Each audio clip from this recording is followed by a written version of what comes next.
Hi, how are you? I'm here today with this tutorial I know a lot of you have been patiently waiting for. I want to go through it just a little bit. So this was the album that I made using the Graphic 45 baby paper, and for this one I'm going to use a different one because I do want to make it a boy's, but we're going to do the same tutorial, and let me show you. I'm going to do some changes. First of all, we're going to have a much bigger, we're not going to have 3/8. We're actually going to go for the full 1/2 inch gussets. And then the pages, because you have 1, 2, just basically 2 that are your side loads. I'm going to be doing each page on camera, so it'll be a little different because I have to show you. Let me show you. We have what I call the partial page hinge. And so I did a video this morning also you can access. It shows the 3 different page designs that are very popular in crafting, but I'm going to make each page on camera. There will be a little bit of the matting on camera because we have to mat some of our pages as we go. So this is the album that we'll be working on. I'm just going to set it back in front of me. And for this one though, I'm going to be using the brand new Authentique, and it is called Cuddle Boy. And I have a design team member, Brenda, that will be working on the Cuddle Girl. And I decided to do something different. For this little boy album, I'm going to be using the Cartabella. It's the gray, because there is gray on it. So I'm not sure how it will go, but we'll see as we're working on it. So I'll be using the gray. Let me just set that aside. And then for the Cuddle Boy paper, here's the new one by Authentique. Now, one thing I really like about Authentique are your 3x4 cards, and especially when it comes to this baby boy line. Look at this, Mommy's Lap, the safest place on earth. Isn't this cute? Just absolutely adorable. And look at this, really cute, fun things, and they start over. You get like 3 of each. Now on this one, going to be using the back. Let me turn over, but you get 3 sheets of each. So we have the months. Really love that they put the months in here because we're going to be using that. And so let me just kind of skim through. I know it's not the best picture. You'll see it also as we're working. Love it. But like I said, I've decided to go with the gray. Not sure. I wish the gray was a little bit lighter, but I'm going to give it a shot. So let's get started. Let me get these all put away. Oh, I will be using the 6x6, the sticker sheets, the 12x12, and the 3x4. Sorry, I just have so much stuff in this room. All right, so like I said, we're going to be making each page as we go because I am not going to pre-cut them. I want you to be able to see them as we are making them. So let me get everything started, and I'll be right back. If you've watched my my tutorials before, you'll know that I do my pages first, then I go back, do my binding, and I make the cover. So let's go ahead and we'll get started. So for the first page, you're going to cut a piece of cardstock, the 6.5 by 8. Double check. I know we talked about that. Yeah, 6.5 by 8. Then you're going to cut another piece that is going to be 4.5 wide. 4.5 wide. No, wrong one. Apologize. 5 wide by 9 inches long. And as you know, my cutter is off to my left. My cutter's huge. So I'm going to go ahead and I'll have to leave the camera for a moment, but I'm still here. So I'm going to cut my first one at 6.5.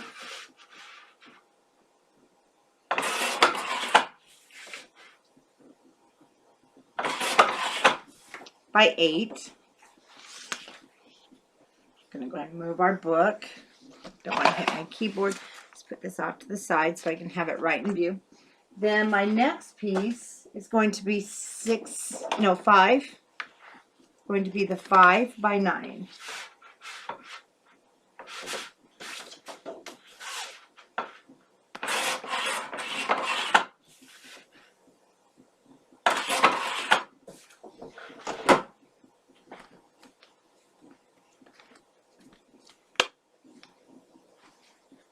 Like I said, it's just been a little while since I made this. So now we do need to cut our 4.5. Like I said, it's been a bit since I made this. 4.5. Oh, I see what I did.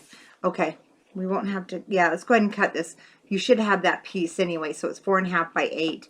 Now when I cut my flaps like this, I do cut it maybe 1/32 of an inch, just shorter. Not a lot, but just a little bit. So 4.5 by 8, and you should have had a piece left over. Actually, you've got a couple of them. I don't even think you'll have to cut. Yeah, you'll have to cut them both, but not much. Don't cut it. It's 5 by 8.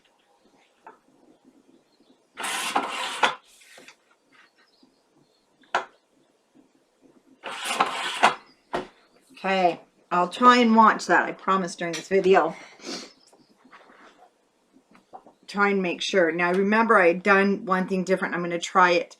So we'll be doing it on camera, but I'm going to try it both ways and see which way I like best. So let's go ahead and put the 5 by 8 and then our base page, 6.5.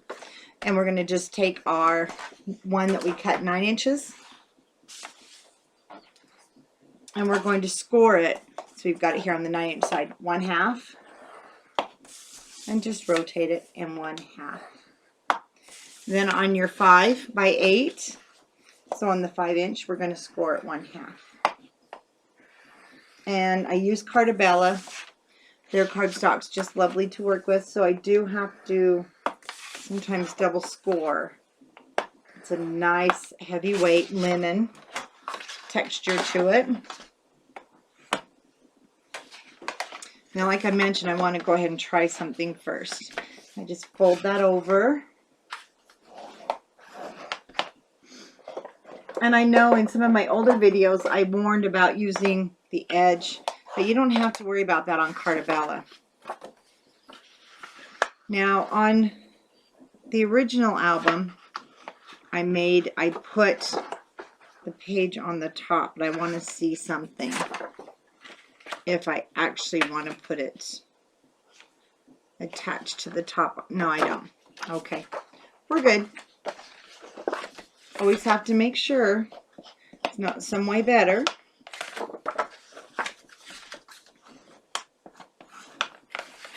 Okay, let's go ahead with our score tape or whatever adhesive you are using. You know what works for you. You very seldom, the only thing I use is score tape and glossy accents. Not only does it cut down on running out of things and running to the store, but it cuts down on what you buy. Why buy a whole bunch of different things when these two elements work great for me, the score tape and glossy accents. I do have a liquid glue. That's mine. I haven't put it out there yet, but we will. The side that has been mitered will go to the top. This back side is what's going to attach to our hinge. I'm going to turn it upside down. When you see my arms, I apologize. We were out doing rose bushes. You're going to see I look like I've been beaten. I haven't been. All right, let's go ahead and remove just a portion of the score tape. And the reason for that is, I've explained it, is if you make a boo-boo, it's easier to rip off just that corner. And holding it down, I do the finger or thumb chase. Now I know it's nice and straight. And pretty much a no-brainer. Your other side should match up just fine, but if you're still, you know, a little nervous, which a lot of us are, even I am. Down there. So I just remove it, do the chase with the thumb,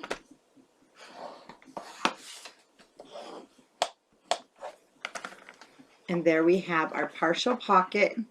And then you're going to be able to put that on your hinge system that I use, or your own. Now we want to make sure top and bottom you're not overhanging. You want to be from top to bottom You don't want to have any overlap. Then on that 1/2 inch, put your adhesive. And for the sake of what I'm using, I'm just going to say score tape. And go ahead and miter your corners.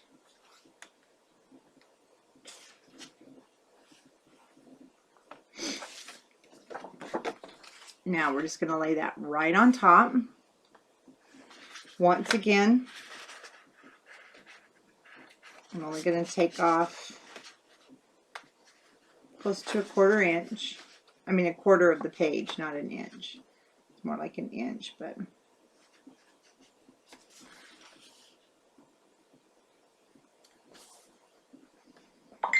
gives you time to line things up.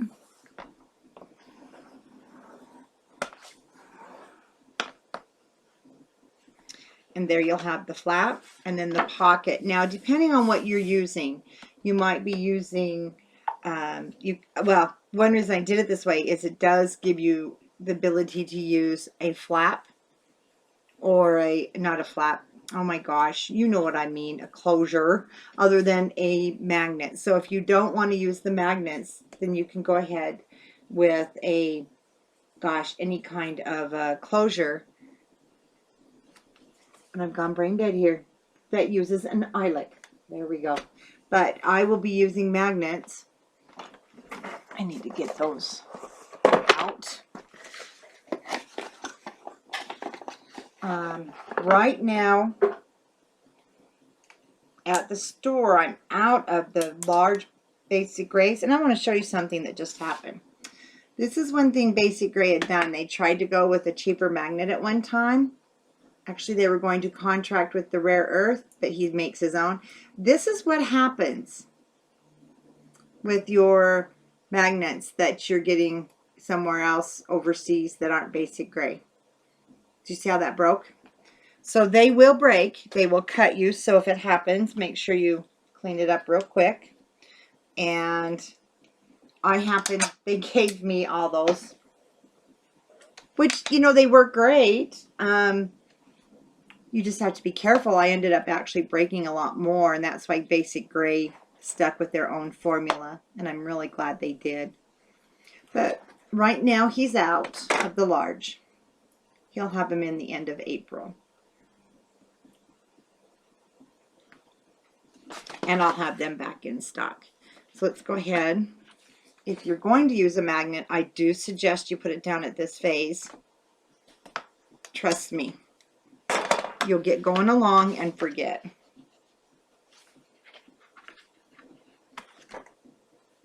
Since I'm not going to be matting this right away, I just like to put my score tape on top.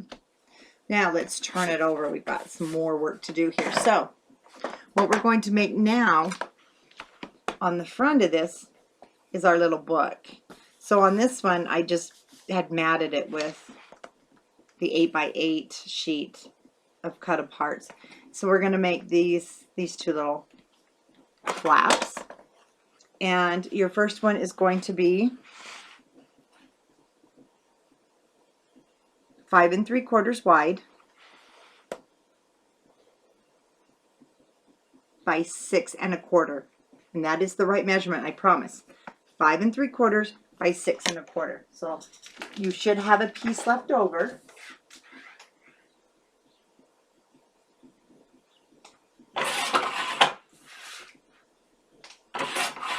So there's my 5 3/4 by 6 1/4.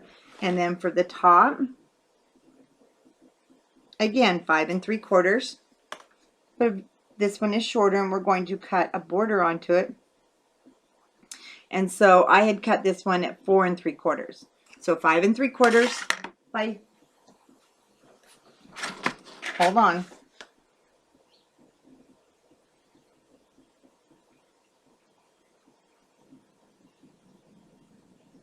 No, we're going to cut it at 5.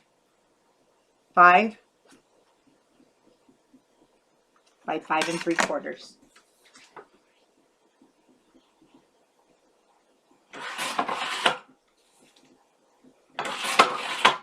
Okay, now let me go ahead and grab the punch that I want to use for this little boy album.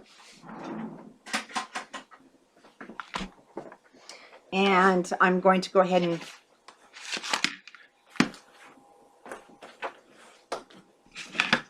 move everything here. I want to go ahead and punch one of the edges.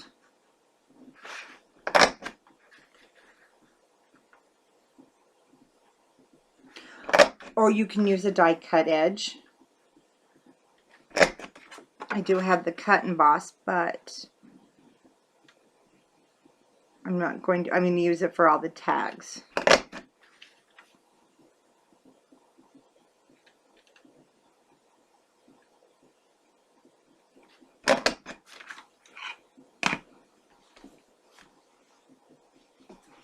Okay, let's go ahead and score. Then on the other side at 1/2.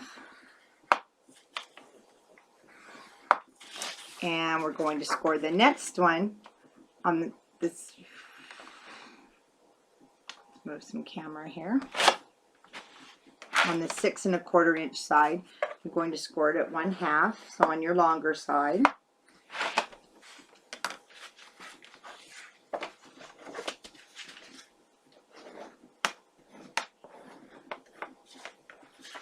Go ahead and fold up our scores.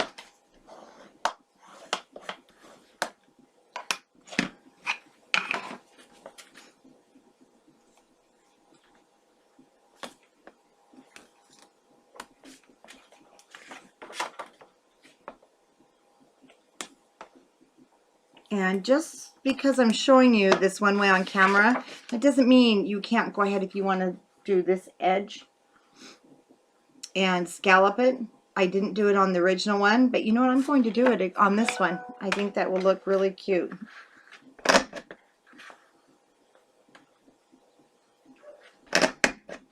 So you never know what I might do on the video.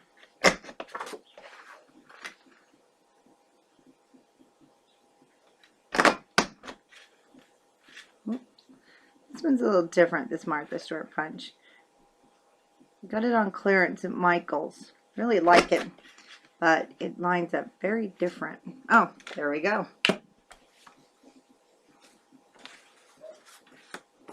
So for the top, I am going to miter the corners. Not a lot, just enough that I know that underneath our paper it will be hidden. Let's go ahead and bring that down just a hair.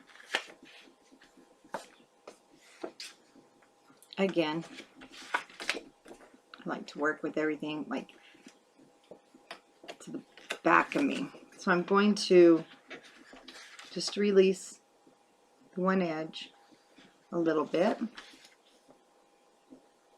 Uh-oh, I made something longer than I should have.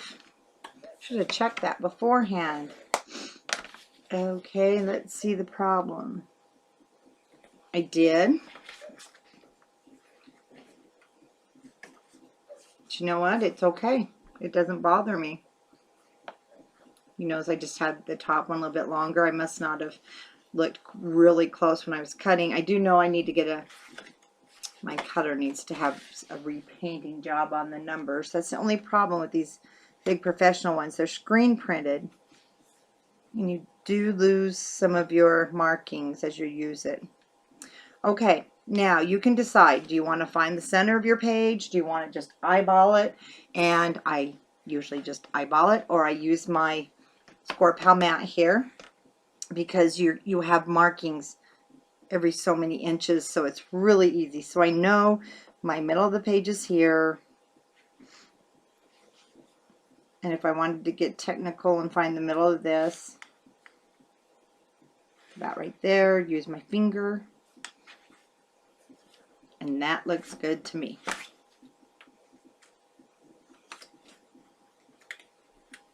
Now, what I'm doing is I'm putting the pressure down on the side that has the tape covering, just so I can check the eyeballing on the edge. Make sure I'm happy where it sits. Once I'm happy, off goes that.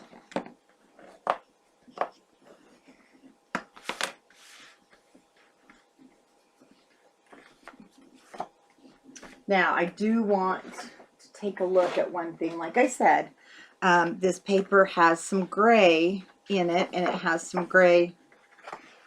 Oh, they put it on the back there. It has some gray in the sticker sheet.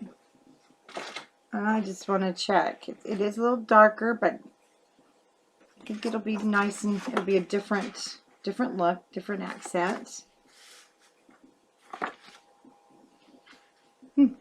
I've never made one this color, so I'm really looking forward to it. Now, we need to make the band that's going to keep it closed right here.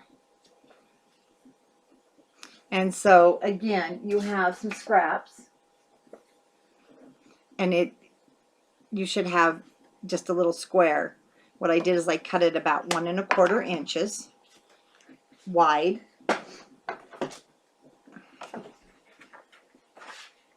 By 5 long. Cannot keep things in camera. So this little piece is 5 inches long. Now I'm going to cut it down to 1 1/4. Or actually, I'm going to go 1 1/2. For this, I can't use my big cutter. Well, yeah, I can. It's 4.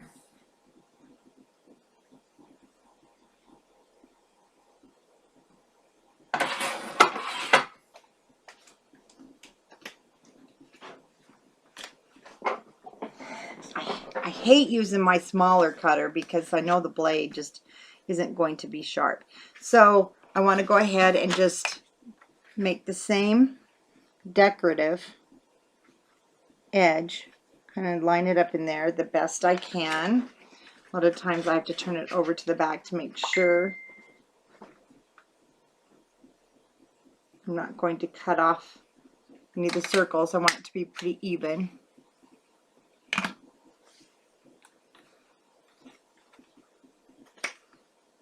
Now I'm going to score at 1/2 inch.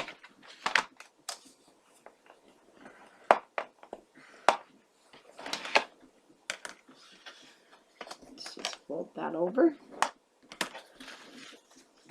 Now I do want to be a little more centered on here.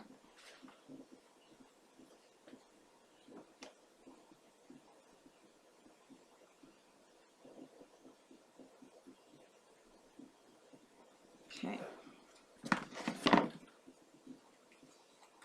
And you'll notice I do tend to put things down and just look at it. I'm sorry, I'm still here. I just am contemplating if that's the best place for it. I think it is. You don't have to worry about your corners on this because it definitely will be hidden. Now I keep my fingers on the back to keep it from adhering until I make sure. That's where I want it.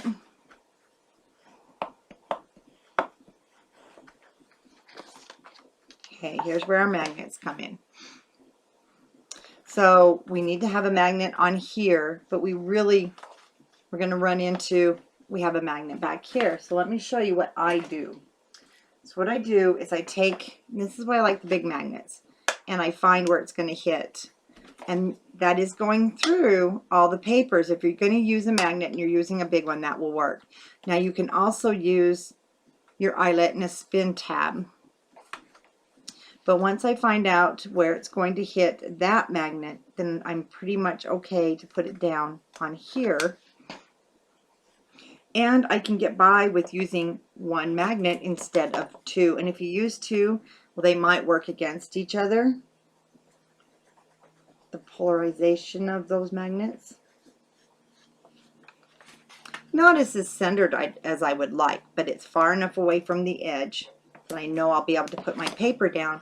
Now, not only is that going to be enough to hold it down, this is what I did here. And as you can see, it's strong enough, and it's going through 1, 2, it's going through there onto this other side. So it definitely is enough to hold it.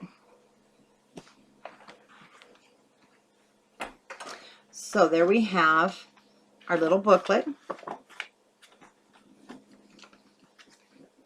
And when you turn this over, you have your flap here, then you're going to have your pocket here. So there's page 1. You can set that one aside. page 2. So page 2 is this top and bottom flap. Now I did make this piece and I used my cut and emboss, and I used the spellbinders. So I took the second to the largest spellbinders, and then this one. This was my matting piece, and then that piece. So I cut that with it. But for the video, what I'm going to do is I'm just going to make these 2 flaps, and then I will go ahead and do my cutting later because I have to get my machine out and move stuff, and then we'll come back in when we go to decorate and mat and put this on, because you just adhere it and your magnet is underneath. Let me double check. Let me find that magnet. What did I do? It's grabbing, oh, it's grabbing clear up here. That's because of this one. So no, it's right there. Sorry, these magnets are kind of hard to find sometimes. Nope, it's definitely there. Oh, there is one definitely under the page. Okay, so what I did is I had it bring down my top flap so that this was a little more loose to open. So once again, for this one, we're going to still cut our 6.5 by 8 inch top.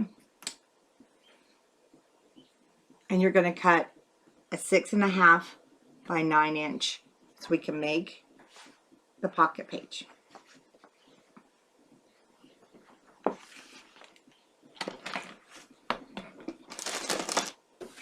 Okay, so 6.5 by 8, 6.5 by 9.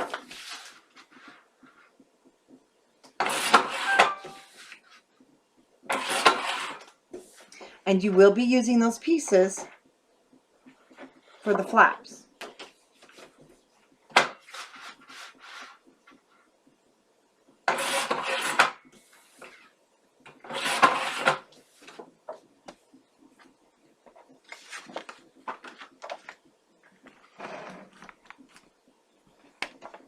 Okay, we're going to take our 9 inch piece.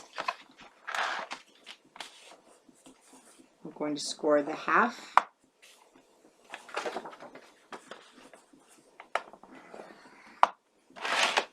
On each side.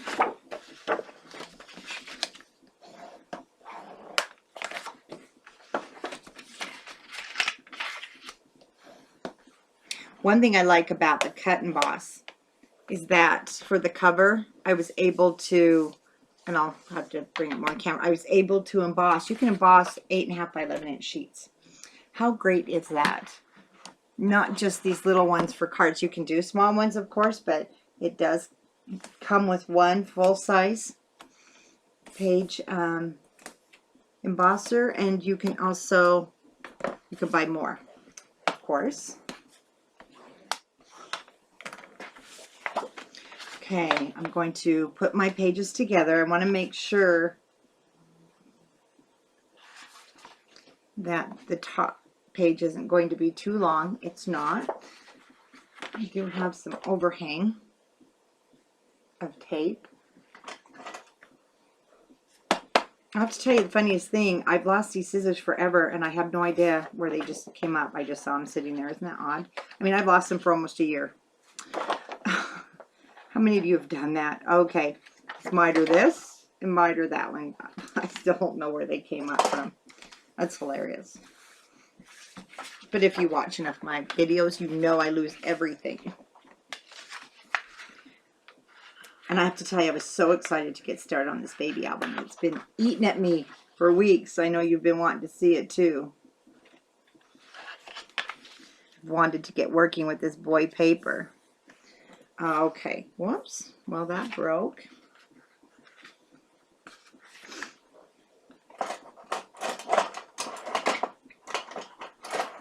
So, find my hook here.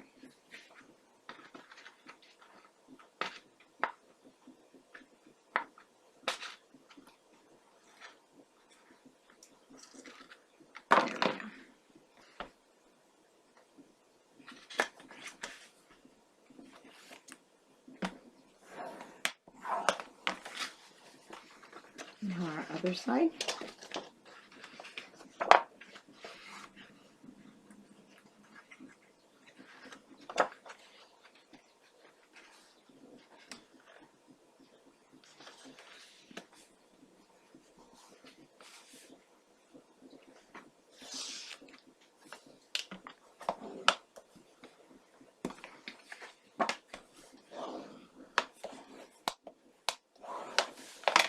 Okay, so there's our base page. So it will be the side load pocket.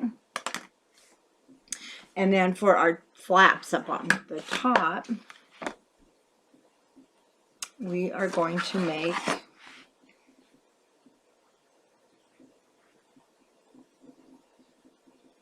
to 5 inches. So these are going to be 5 inches if you're going to cut a border. So you're going to have 5 inches by 6.5.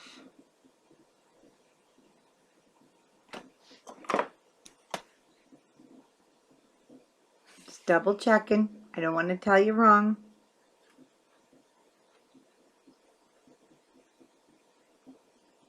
Nope. 5.5. 4.5. Gosh, I can't. 4.5 inches long by 6.5 inches wide. So take one of your scraps. I'm going to cut it 6.5 long by 5. That'll give us room to punch and to make our hinge.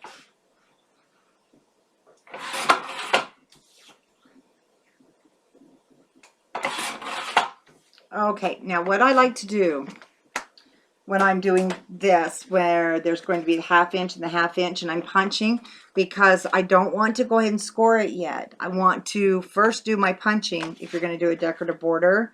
That way, if you have to adjust your width, you can adjust it by cutting the opposite end. But if you've already scored your hinge, you could still do it, but it's not going to be as nice and neat and clean.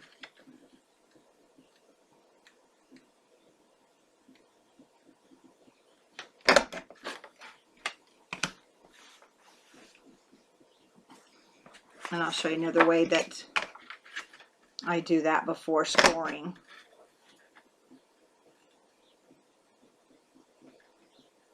It's one thing I've really learned to use my Score Pal mat with all the measurements on it. Has made a world of difference when figuring out measurements. Well, for me it has. Don't like how that just did that.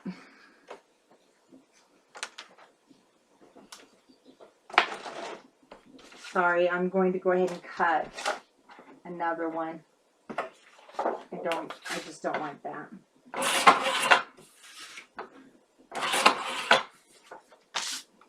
But I will save that for a tag.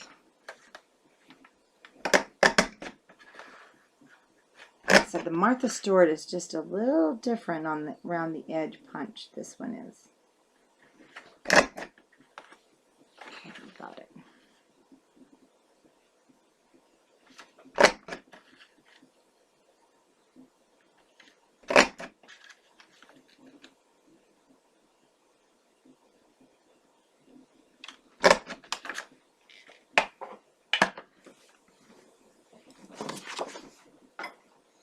Okay, so what I like to do,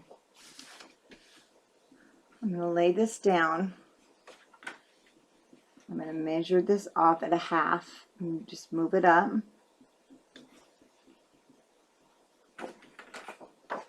So I know, because this is sitting at 4 1/4, I am going to have to take some of this off. See how this overlaps here? And I only need a 1/2 inch. So I'm going to go ahead with my pencil. I'm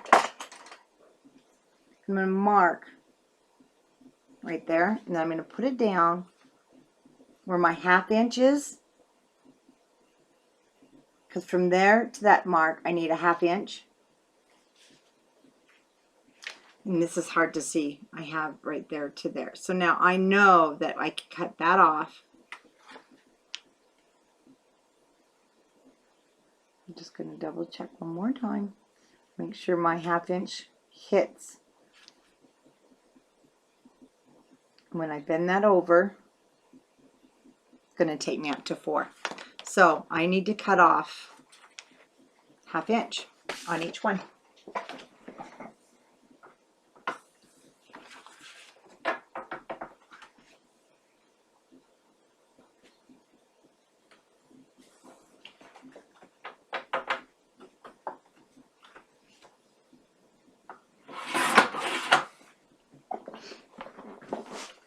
There we go.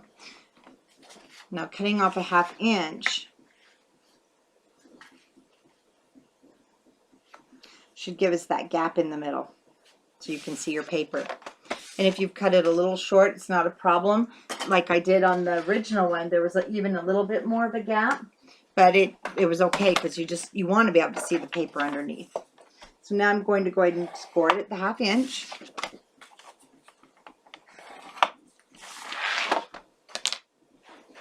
But if you're pretty good and you know your punch, and maybe you're using a really deep edge punch, you may not have to cut off so much, or you're using one that, a die cut that cut it up a little closer, so you may not have to cut anything off. See, it just kind of depends on the edge that you want. That's why I don't cut my exact length. I cut it a little extra longer, because I've been known to change my mind in the middle of what I'm doing. Okay, let's go ahead and miter your corners.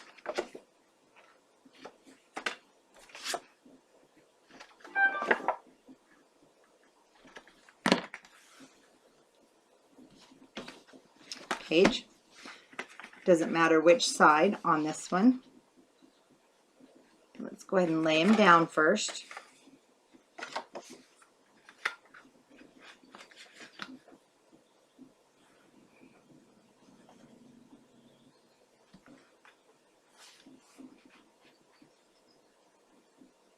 I have a little bit of a gap. This one I'm going to be able to see the paper through the holes more. So double check and make sure it's enough of a gap. If you want more, then, you know, kind of is a pain, but go ahead and cut it some more, or go ahead and score it. So for the sake of showing you, if you want to have it wider, me, I don't care. I like it either way. I'm going to show you. So say you do want it to have more of a gap. Go ahead and score it at 3/4.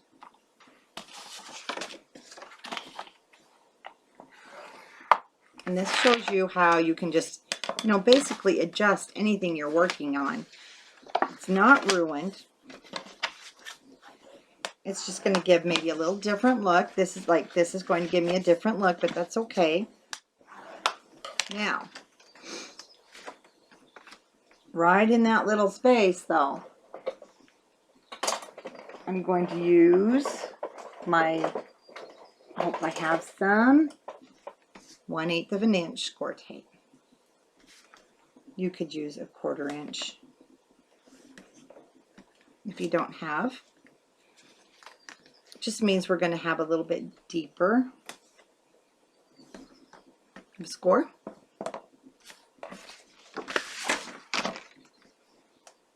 And again, I'm just going to push the 2 of those up.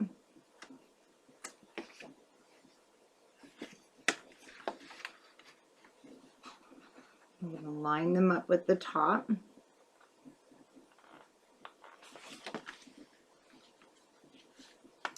See, I didn't do a very good job. I need to come over a little bit more.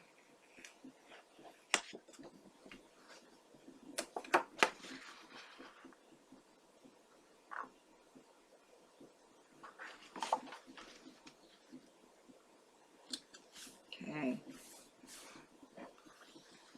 Move that one layer, and I see I'm going to have a little problem with this second layer. I'm going to have some, there we go, stick out, so grab that before it adheres. Now see, what you've done is you do have that line there, but it's not going to show under your paper. Turn this upside down, and I'm going to redo the exact same thing.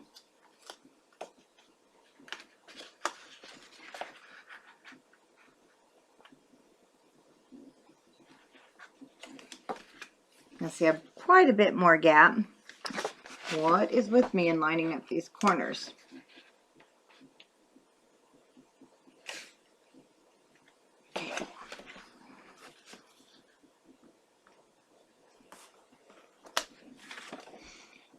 Must not be my lining up, it must be my cutting, so I'll just have to fix that after we get our tape off.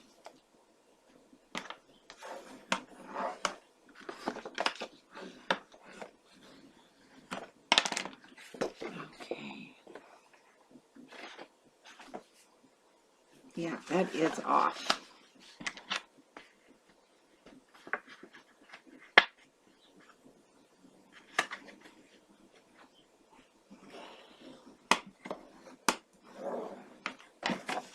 Now, when you do that and you readjust your paper like I did, I've explained this before, so you just kind of lift it. Okay, your paper is going to be off a little bit when you cut your base page. It's not you, it's the way the paper's been adjusted. And you just have to cut your paper a little different to fit. And I'm going to have to do that when we get to matting, and I'll show you. If you sew, you'll know. You just kind of miter your paper. You put it in the cutter, line it up so one side's a little uneven, and that way it'll fit perfect.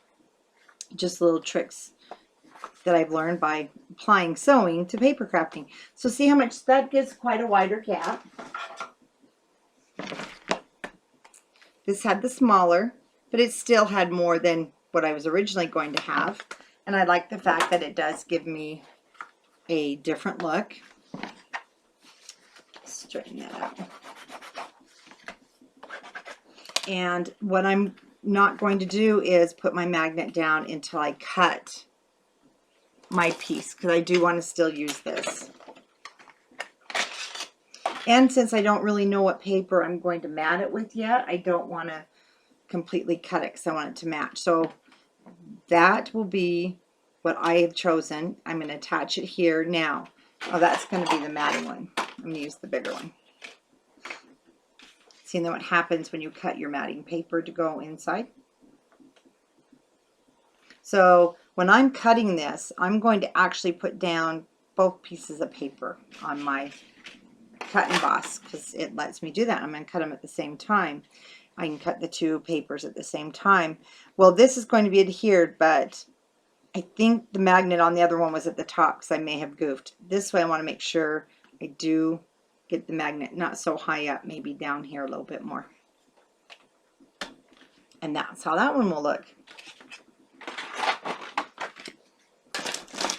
And for our back page, this one's fun. I really like this. Let's see if we can get through this without me making a mistake. So we're going to have a pocket at the top. It is a long pocket, full page. Then we're going to lift this up. And again, I cut this with, hold on, I think I did that with a punch.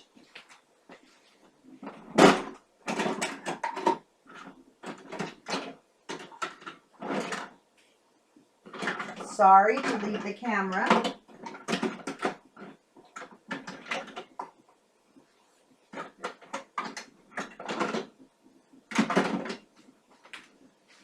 Okay, so I don't leave you hanging. Let me just grab my punch.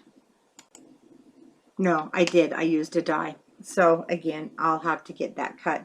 So I used the die, and then we have the flap that comes down so that we have two big picture places. So we will go ahead and let's get this pocket on. And we can get all this made. We won't put this on, but we're going to make it. We won't put the flap on, and then we won't put this onto our page yet. I'll get this cut and come back on and we'll adhere everything. So let's go ahead and get our pocket cut. And we're going to cut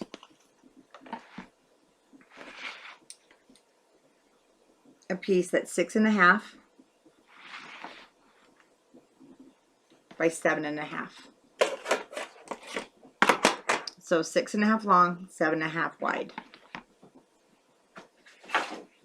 And again, I do have a piece left.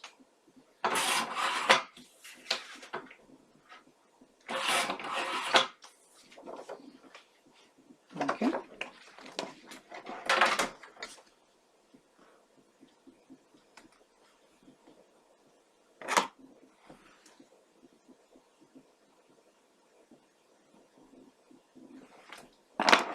Double checking.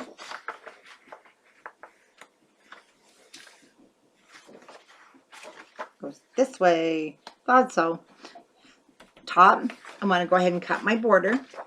I do want the same decorative edge.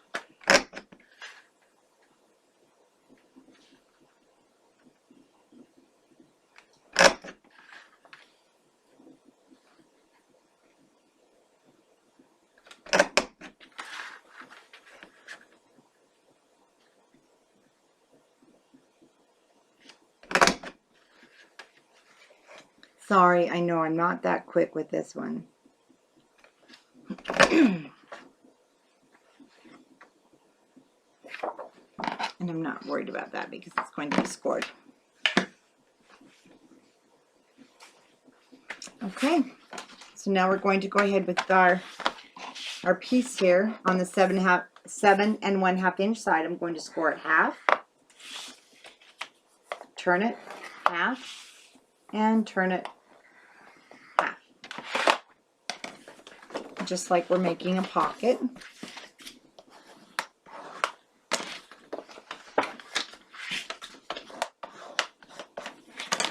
We can fold it up. Open it out, and let's add on our score tape.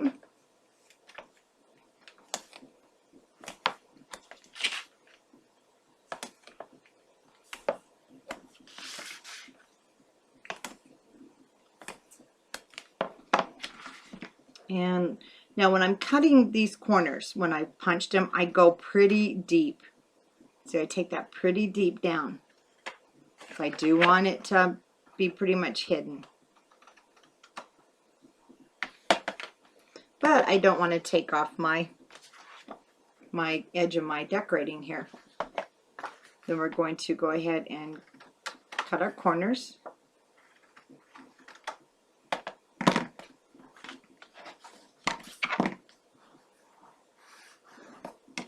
Okay, I like to bring the bottom up.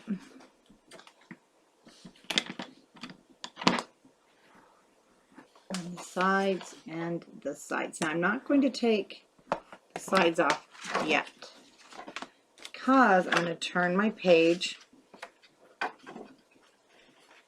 upside down, match my corners at the bottom first from side to side.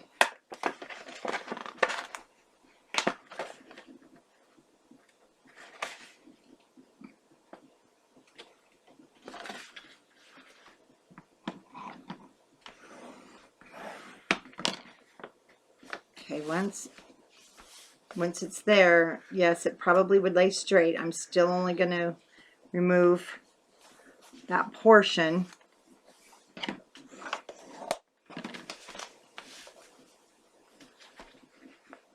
Just because that's just me. I guess it feels more comfortable. Even though I know it's probably not going to go anywhere. So there we have the top pocket. Now we want to make this cute little fold out. And I did put it so that we have a space here. And I believe we have some, yeah, we have some really cute cut aparts with this other line I'm using, so I'll be able to put it in that spot. So I want to make this piece 6.5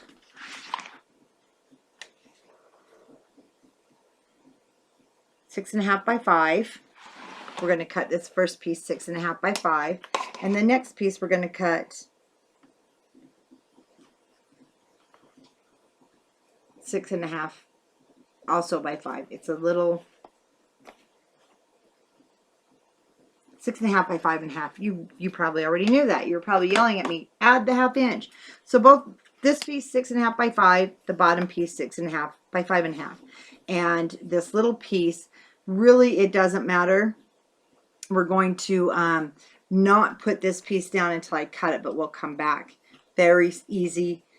Whatever you cut. Now I would suggest you start with a 4-inch piece, put it through your die cut whatever you like first. Then this was actually the back side of the die cut that I put down, and I really liked it because you don't have to, but maybe make some little tags to write dates and things on, and you could slip them in there. I mean, you wouldn't want to. Well, actually you could if it was the right thing. It could stick out from your pocket. Just give you another little hiding place. So cut a 4-inch piece by 6.5, cut your edge, score it at 1/2, set it aside, and at the end we'll come back and put this on. But let's go ahead and make it 6.5 by 5, 6.5 by 5.5.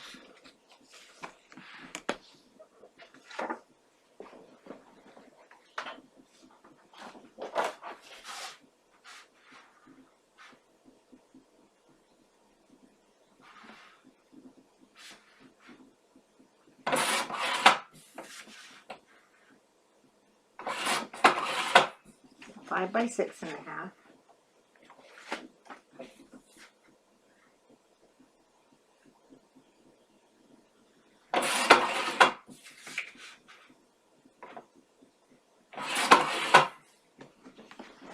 And the 6.5 by 5.5 inch piece.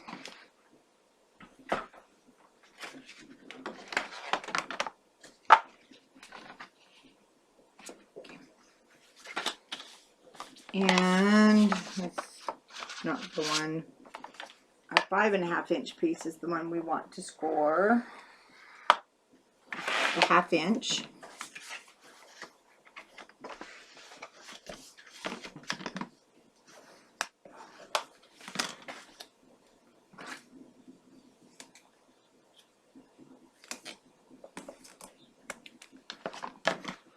Wider the corners. I see what's happening. We're just sliding the pink mat. Now we're going to just attach this to one end. Really right now it doesn't matter.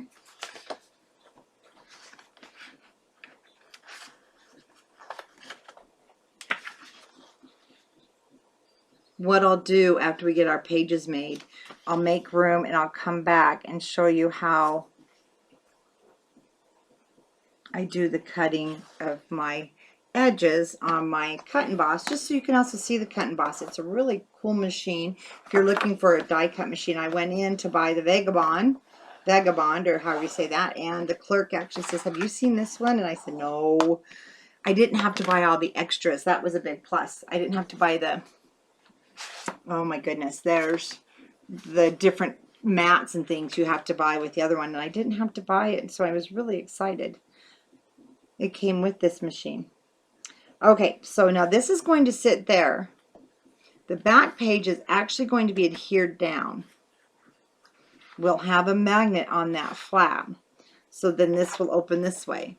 Now we'll have actually attach our piece that we cut on to the back of here, that 1/2 inch, and then we're going to adhere it down as one unit.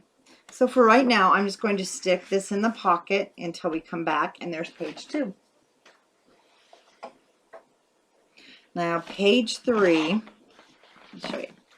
Page 3, of course, that's just one of the tags and pockets, and we will be using something else. Now this is going to open this way, and then it comes over. So on this one, because I haven't really worked with that new little boy paper, so I would basically mat the page first, but we won't. We'll make this, we'll set it aside. We'll come back and do the matting and then the adding. So we have a center pull out, what we're going to do is make the identical page that we just did on this one, because it's just your normal pocket page. Then we're going to add the flap with this little tiny pocket just for holding, and this is going to be a perfect line. You know those month cards? I'm just using this sample. Oh, that's cute. Once upon a time there was a prince. So how cute is this? Perfect place for those. So we're going to have a flap. Now on the front, again, you should have, see this little piece here? This was the leftover from this. And I just put it down again as a place to hold things. So they'll sit in there. And again, we're going to make on, ooh, I'm losing some pearls here. You get the glossy accents out. Probably because we've been pulling on it so much. We're going to make the tag. Now, this is also a Heartfelt Creations. This is what I'll be using on my tags. So we've got another pocket that we're going to make on this flap here.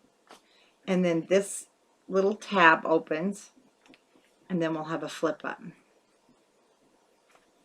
Now on this one, this was done after, so we'll be able to put this down. That's right, I didn't mat it, so we're good. We'll be able to put it down. And then we'll make our little flap, our little closure here. Tag will go inside. So I'll get my page cut. Just put this out of the way. So once again, we're going to start with our 6.5.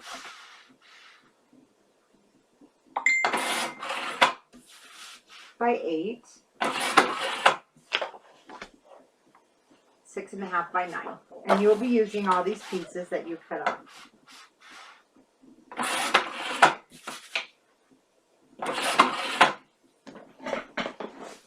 Okay, let's go ahead and get this be scored on each end.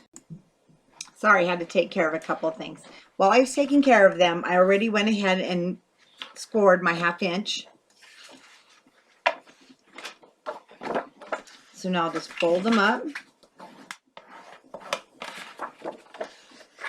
And I do want to check really quick before I even taped. I think I'm going to want to cut, yeah, I'm going to cut this down about 1/32 of an inch.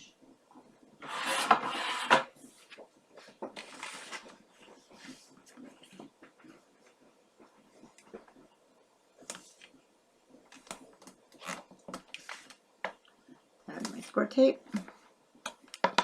and go ahead and miter my corners.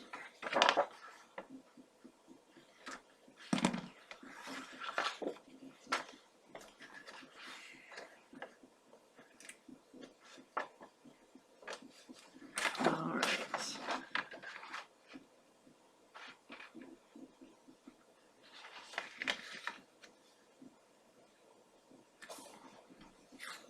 Oh, goodness. I got to stop putting my finger there. I did it again. That's all right.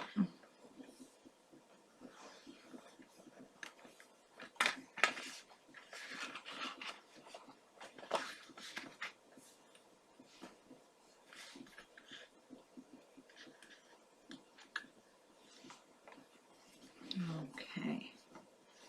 There, I like being able to bring my thumb up anyway, so that works better. Okay, let's go ahead and on here, like I said, I don't want to mat it yet because I haven't worked with this little boy paper, so I'm not 100% sure what's going to go down. So we're going to make that flap, and I'm just going to measure it really quick.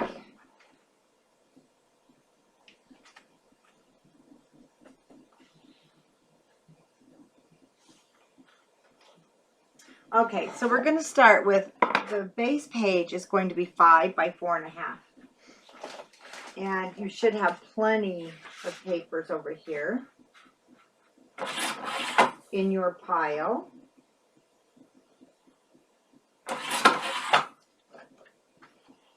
So 5 by 4.5. Now we're going to cut the next two pieces 5 by 5.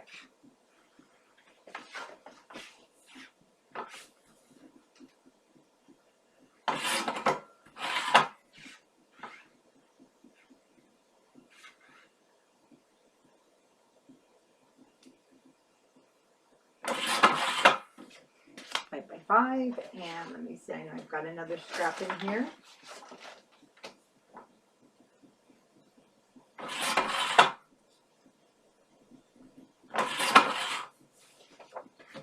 Okay. Like I said, we don't want to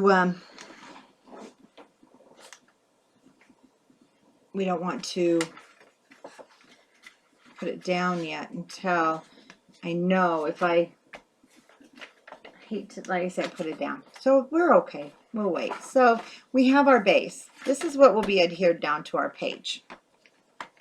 So our two 5-inch pieces, we're going to go ahead and score at 1/2 inch.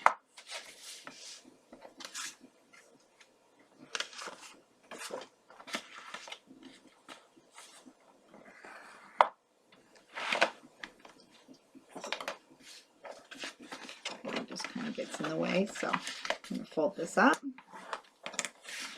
Fold this one up.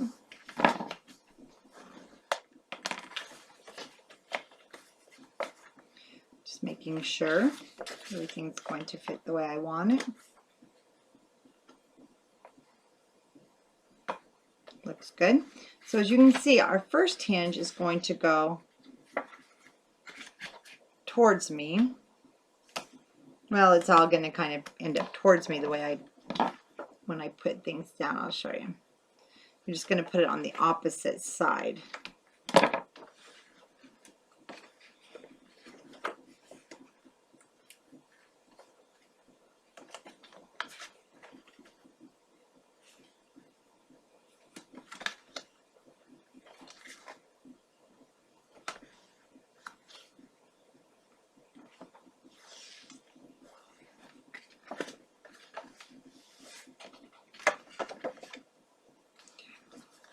Now this page is going to go, see, on this opposite edge.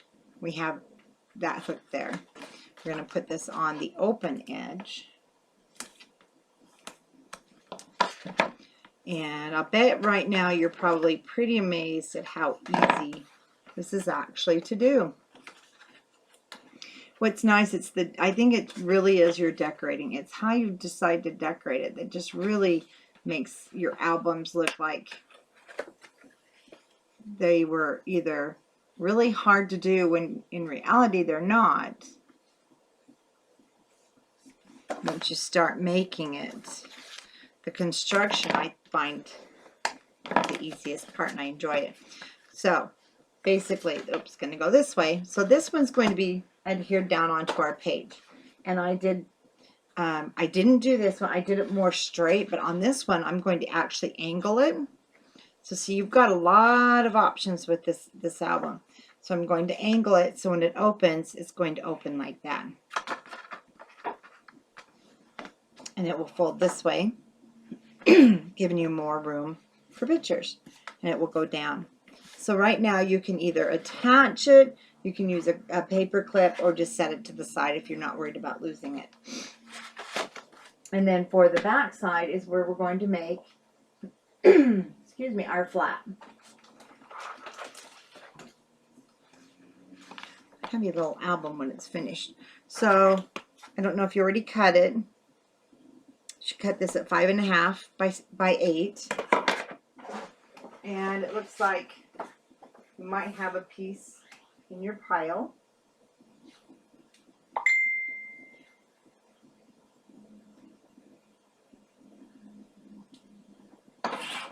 Sure do. Perfect size, actually.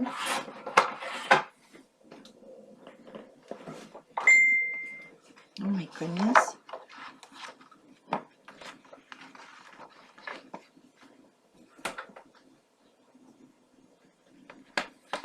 And let's go ahead and score our 1/2 inch. I can't get a hold of it.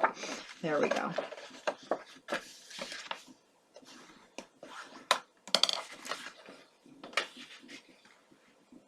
And again, I want to check my top and bottom because now's the time. If I want to trim it, it just makes it so much easier before I put that score tape on. And it looks fine. Score tape and miter the edges. You know the drill. So I'm just going to miter my edges over my garbage can this time.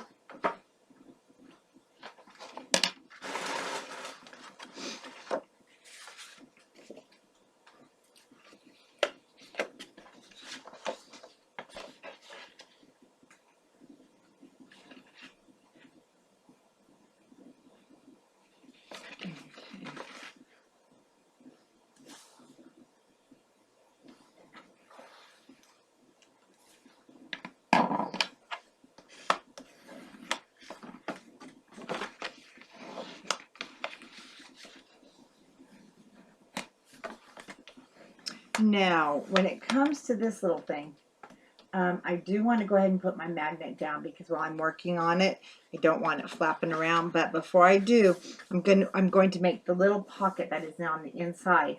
And I did do the 3 scoring.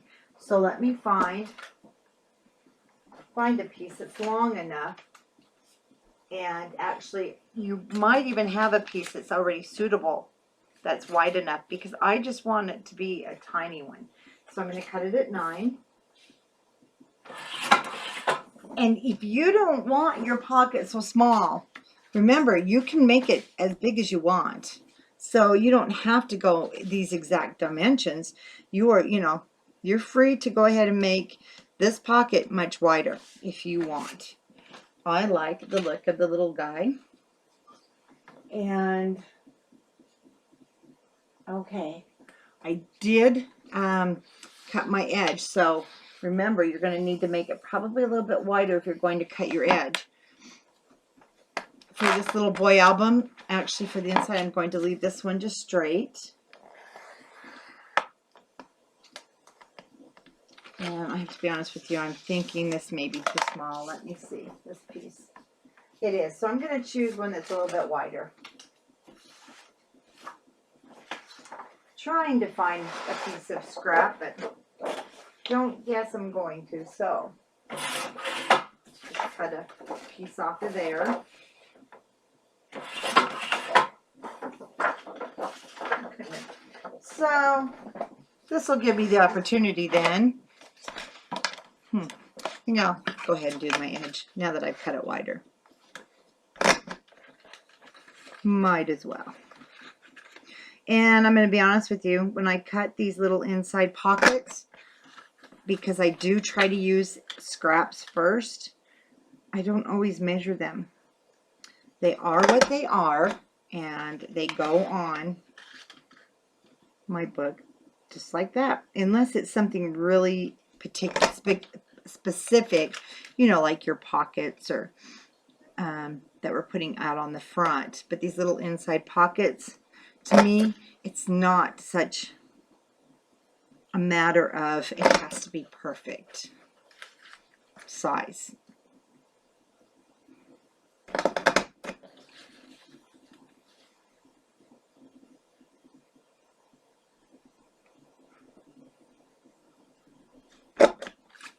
We did it. Okay.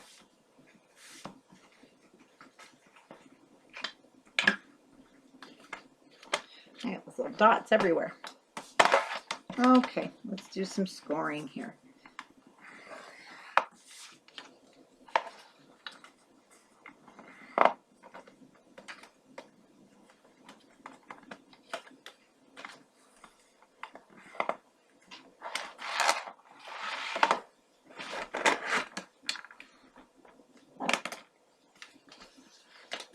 Now it looks like this one's going to come to be about the size that I had originally done in my other book. Now one thing I'm going to check, because I know I cut this little flap just a little bit shorter than my page on purpose so it lays nicer, and I want to make sure this isn't going to be too long. I think I'm going to just bring that in just a hair bit more. What I'm just doing is forcing that score line to move in just a hair so that my edges are pretty even. Okay.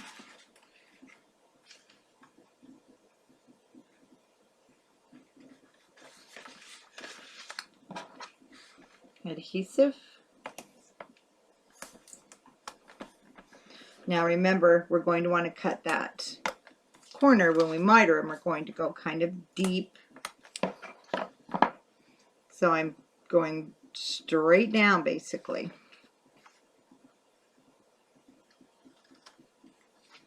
Then I'm going to do my corner.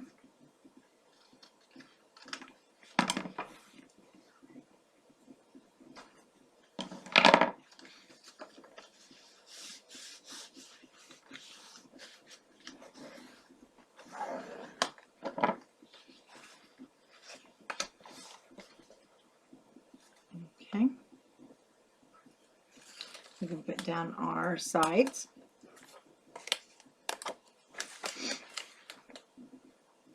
Once again, I'm not taking my sides off quite yet.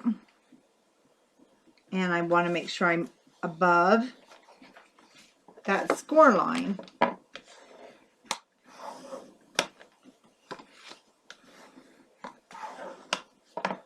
Okay. Then I'm just going to remove my score tape.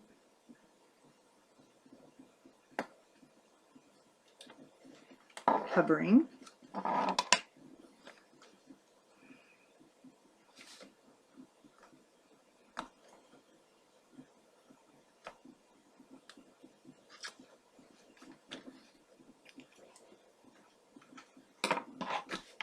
There I have my little inside pocket, and then I'll just put a strip of designer paper right there, or pattern paper. Magnets,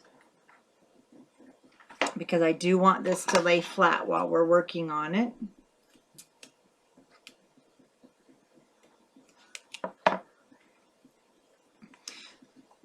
Now, like I said, you don't have to use this type of a closure. Swing tab, anything else that you want to use will work. Oh, there goes the dogs.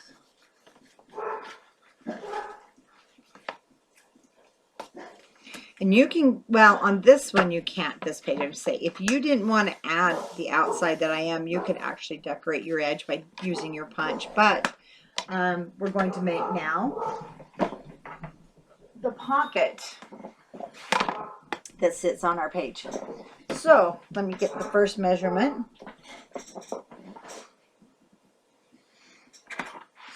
And our first measurement is going to, well, let's open this.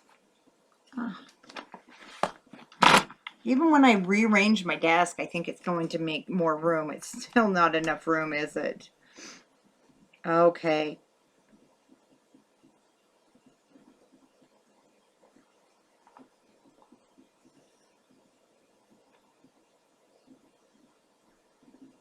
So we're going to make this 5 3/4. Our pocket will be 5 3/4. And what I'm going to do is actually I want to measure my actual piece here for width to make sure by 5. So 5 3/4 by 5 is going to be your first cut.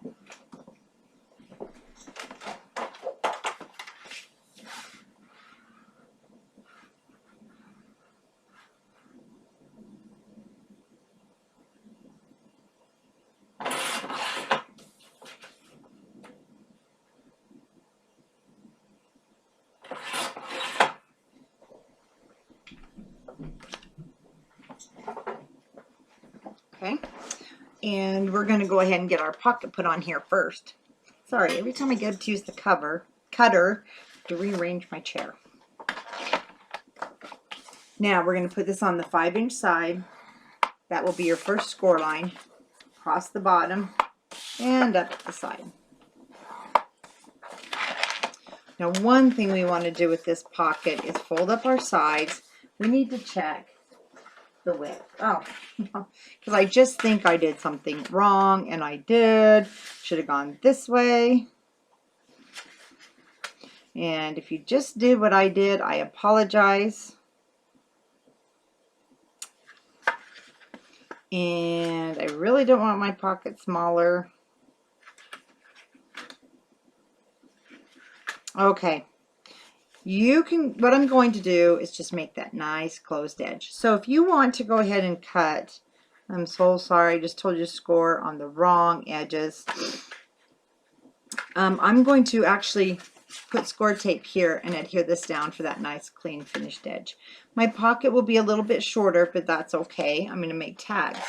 My tag will be longer. Now if you want to go ahead and cut a new piece, you have another piece left on there for a scrap, and you'll just still cut it at the 5 3/4 by 5, but don't score like I did. Score, let me see,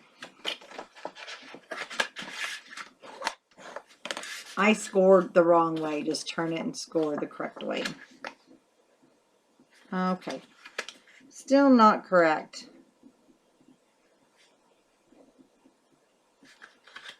Am I having a moment here tonight or what? Okay, that one's going in the garbage. I am so sorry. No, we can use the middle. We're going to try this again.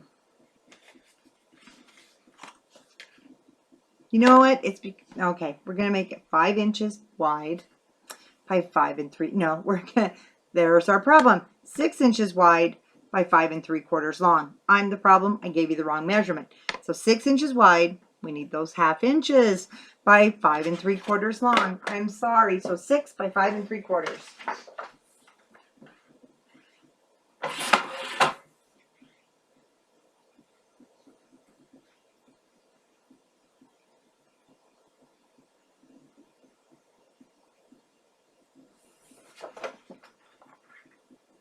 Okay. Now on the 6-inch side,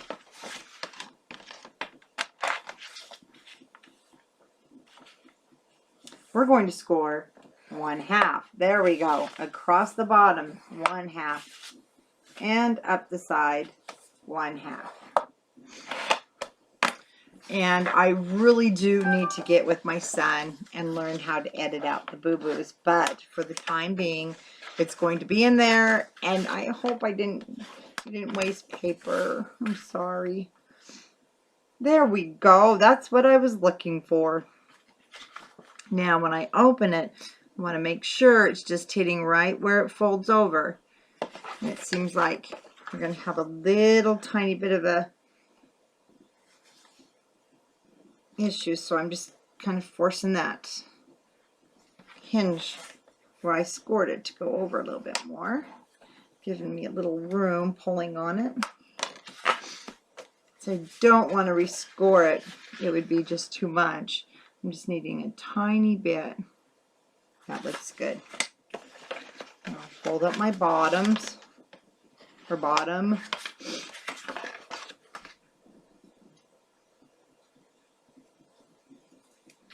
One of these times we're going to get through a tutorial with no mistake, and you guys are going to be so proud of me. But it's not happening today, sorry. Okay, we're going to miter the corners.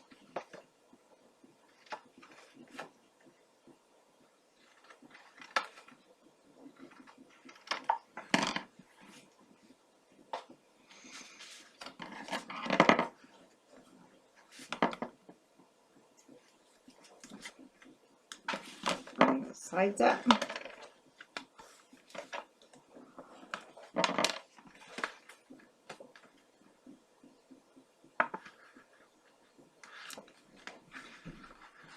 This is driving me crazy even after that.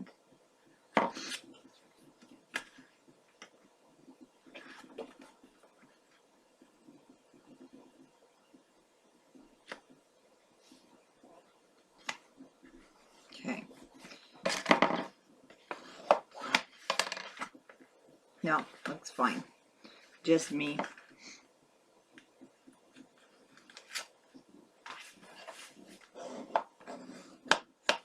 There we go.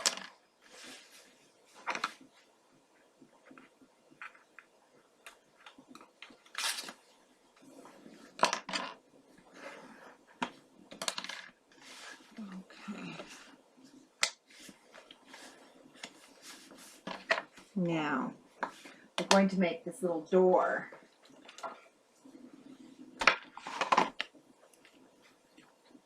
Or this little flap that comes up.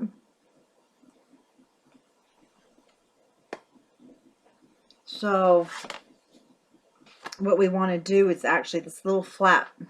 How about if I get in camera? This little flap needs to go down. Or did I adhere that to the back? Oh, I did. I put it on the back side. So it's actually back here. So I put my little flap on the back side.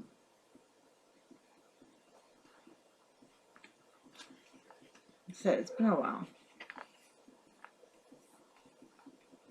Oh, and it's working off the inside magnet? Nope.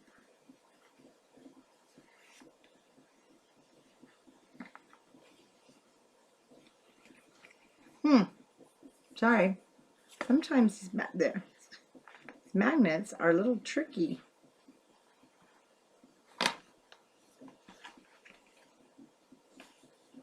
There's no way. Oh, we're just going to put it down then. It's here somewhere. They do like to hide, which is good. Oh, okay. I put it down here. So I did use my large ones.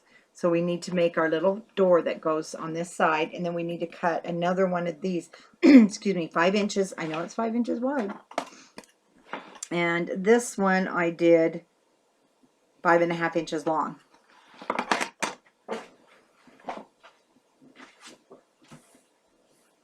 So, let's see what we have. I'm trying to use my scraps.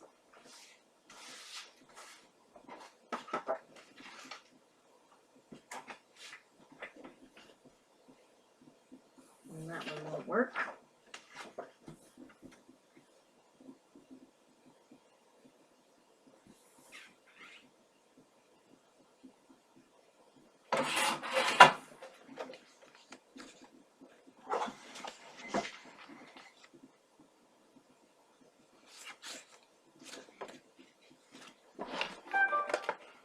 Okay, it looks like I just need to trim it down just a hair.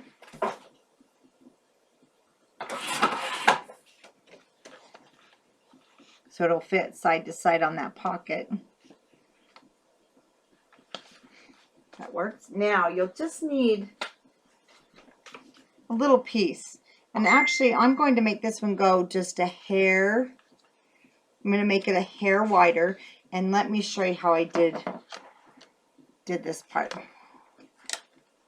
And you probably already know how to do that.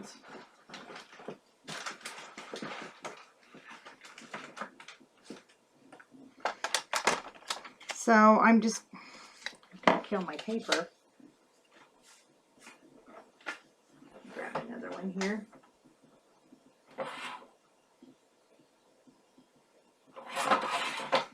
Same size. Oh, this little guy is actually 3 inches long by 2 inches wide. 3 by 2. Now all I'm going to do is put it in the cutter. I don't like that one. And cut off these edges. And you probably already have your own way of doing that. Then I lay that one flat. And that one didn't work. Problem is, I'm having a failure to pay attention tonight for some reason. Probably because everybody's beeping in. So you know, we're not going to cut those edges off right this moment. Go ahead and cut yours. I'm going to do my 1/2 inch scoring. This is the one I kind of bent, so I'm just going to rub that out. Once I get the paper on, it won't even show that it had that little bit of a crease. I mean, it's not even creased, it's just from me grabbing it wrong.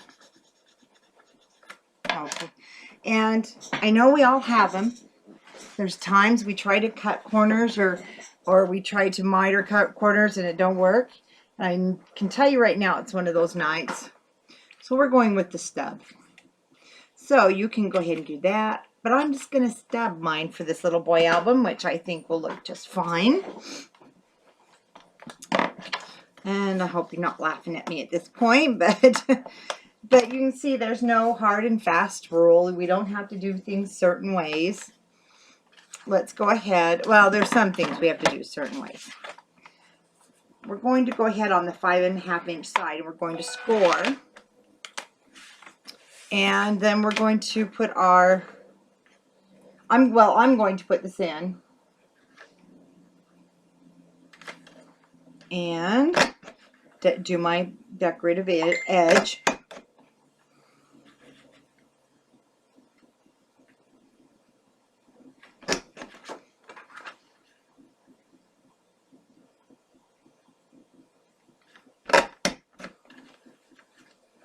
Oh, I hate when it just misses that very last piece.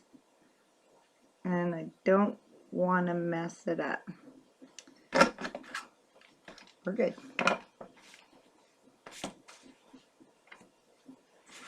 Okay, that's good. Now this will just sit right on the top. And then if you remember to decorate it a little bit more, I just used that extra piece from cutting out this, because I cut 2 of them thinking that I was going to mat the inside exactly, and then I decided I want the orange, so I just put it over here. So that's, I'll do the same thing because I do like the way it will hold. It's nice and tight. So that's going to go down, and then this little piece is actually going to sit on the back side of the page, like that. So let's put the score tape down on the map page first, on the flap.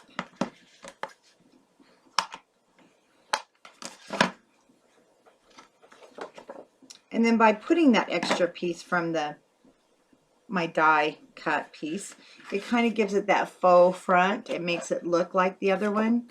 It makes it almost look like you could lift that up. So I'm just going to remove the small end first. Alright, once I know for sure we're going to be perfectly straight,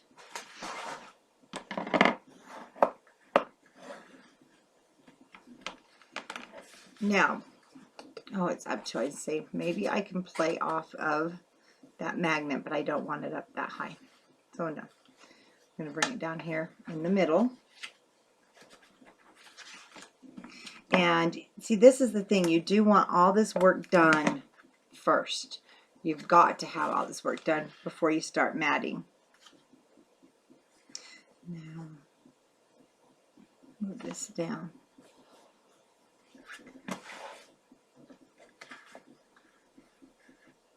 I just don't want the magnets to fight each other. Okay, once you get an idea of where you want it, I'm just going to still leave it pretty much there.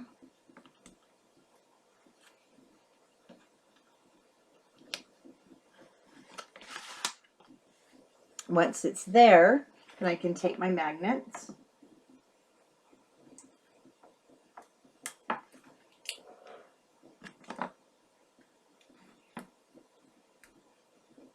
Now, one of the magnets will go on the inside of this little flap.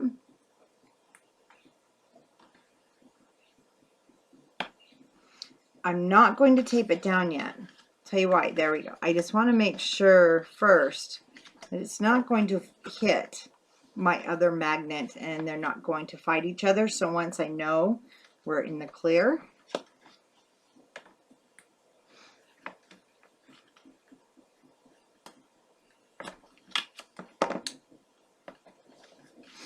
remember, lift up your flap because it's going down on the page. And there you go.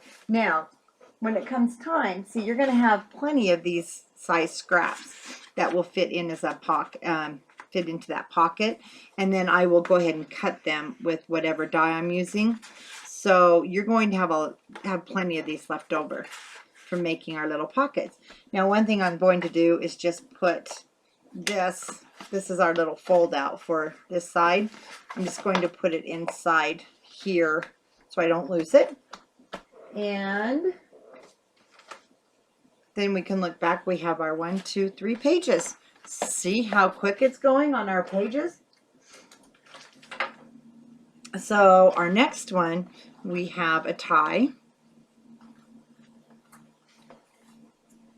for right there.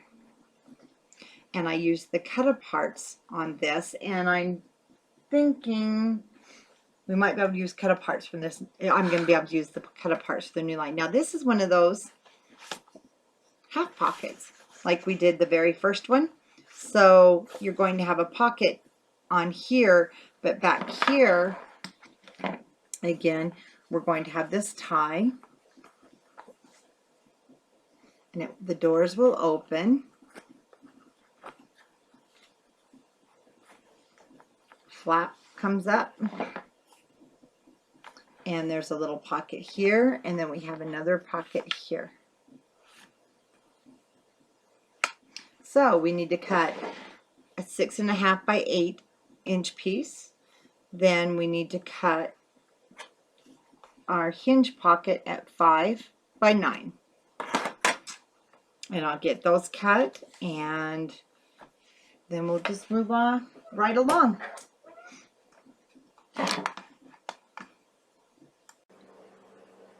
Page 4, we're going to have the partial pockets. We don't have it tucked away in the page, which I really like because now you can see your tag and it's not stuck down in.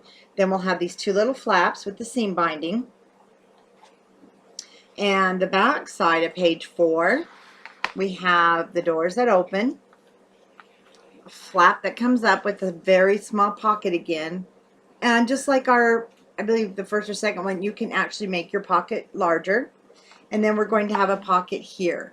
And I have done some cutting out so that I wouldn't mess up the measurements. So we'll get started. The only thing that I do need to cut, and I want to go ahead and get, since I have all my pieces cut, is the pocket, which is, see, I hate doing this to you guys. So it's going to be 5 inches by 7.5, because our page is 6.5, so 7.5 by 5. Go ahead and cut that piece.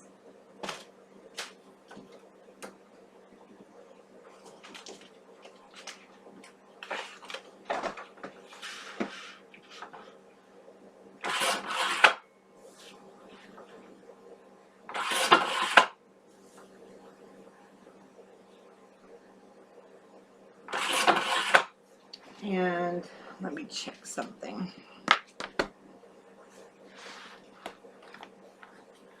So no, yeah, it was the smaller pocket.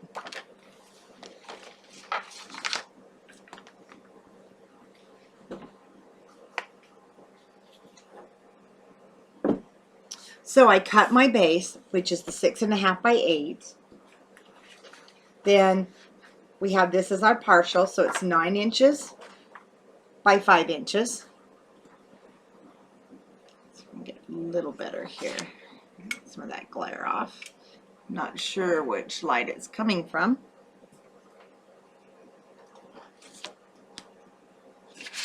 And we'll go ahead and do our scoring on the 9-inch side. We're going to score the half and the half.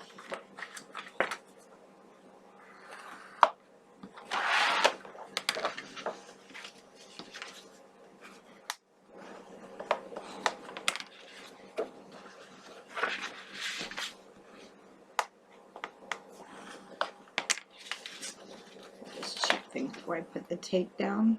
That's good.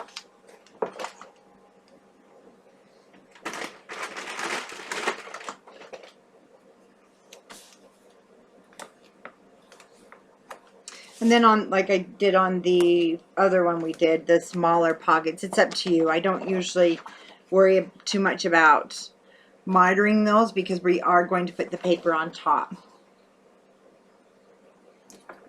So it's going to be hidden anyway. Let's go ahead and line it up.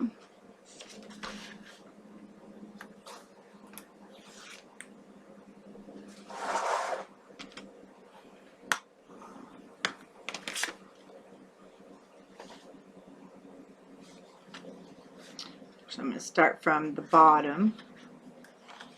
Make sure I get the bottoms, since that's pretty much what's important right there. We want to make sure straight across for our hinge to fit into.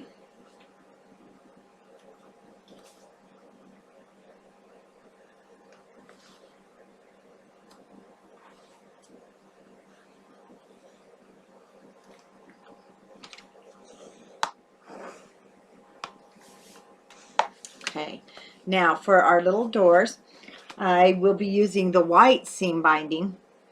I really like the seam binding better than a ribbon when I'm going to use it and put it underneath the paper, because it's so thin and lays flat, and then you can crinkle it and really work with it and have it however you like.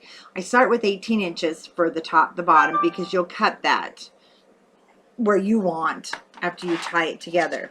So for the two little doors, top and bottom, I cut mine 4 inches by 5 because this was 5 inches. Just double checking. So you'll need 2 of these that are 4 inches by 5 inches. And then on your 4-inch side, we're going to score it 1/2 and 1/2.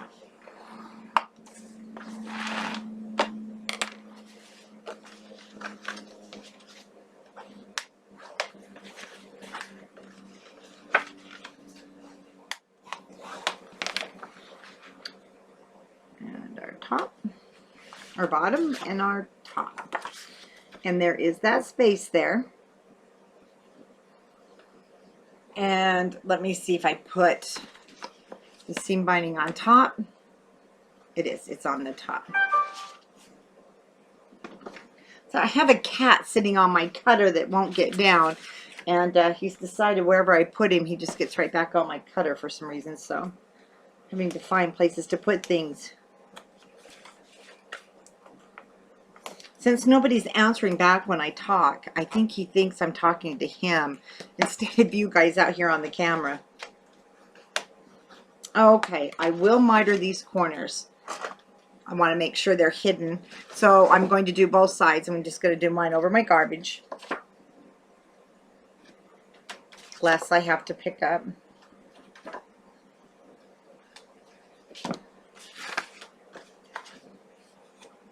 Now, when it comes to these two, if you like, you can also punch your holes. You can use eyelets. There's so many different ways to add your ribbon.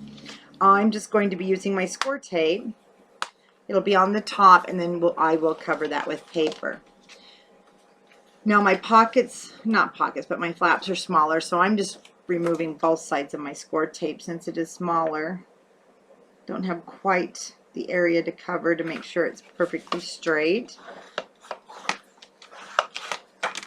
Now I'm going to go ahead and put down my seam binding, and I like to use my, as I smack my camera, sorry. I like to use my 3/8 of an inch, so I'm only going to do about 1 inch.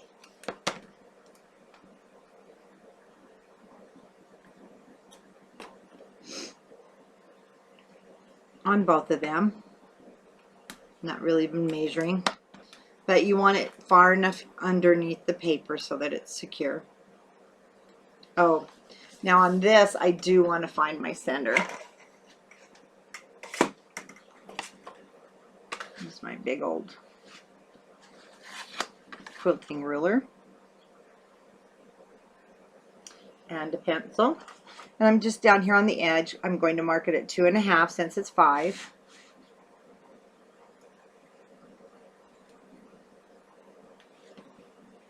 Because the ribbon would look kind of silly if it's if it's crooked.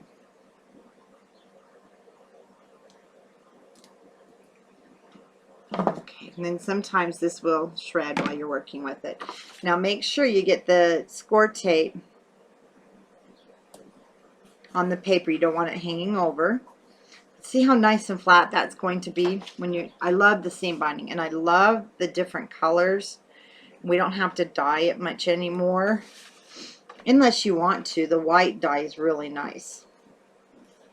Okay, now keeping it straight, as you can see, I'm pulling it over so I can make sure we're straight with that one. And your string, my strings are really long until after I mat my paper. In fact, extremely long.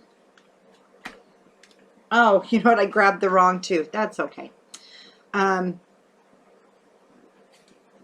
this was 2 other pieces I cut for a different project, but that's fine, because I will still cut them after I mat my pages, because there's going to be a little bit of bulkiness.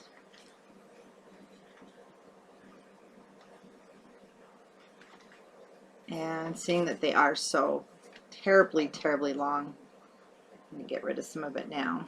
Put that aside. So there is your 2 flaps on the outside of the hinge pocket. And let's go ahead and turn it over now. When I'm working on it, because that's going to make it bulky, I'm just going to go ahead and untie it.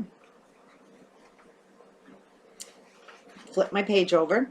So the first thing we want to put on is that pocket we cut.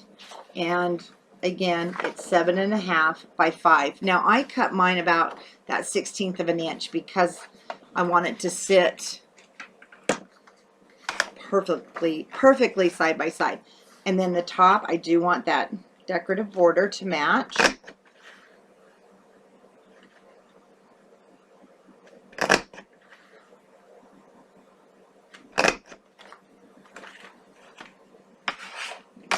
Over.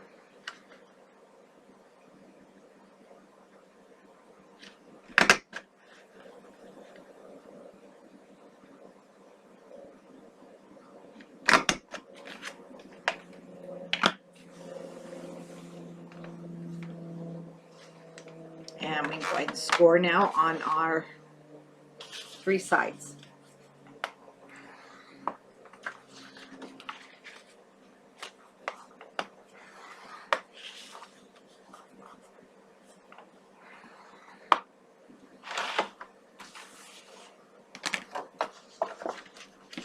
Hold up my sides first, and I want to check it.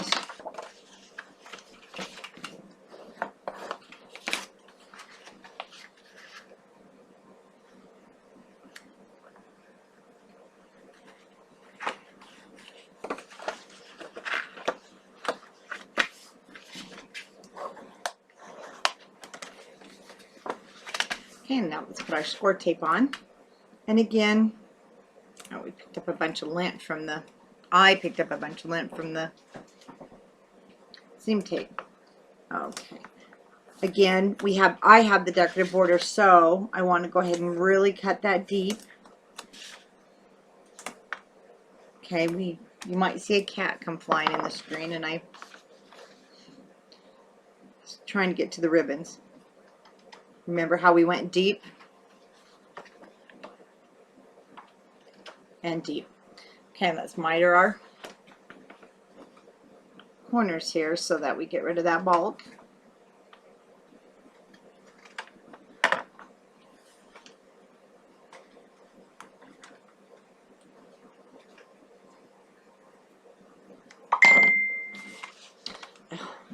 That just startled me. Okay, score tape.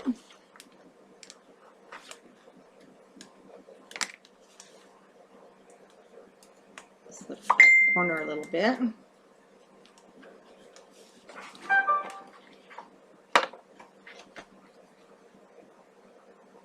Okay, make sure our corners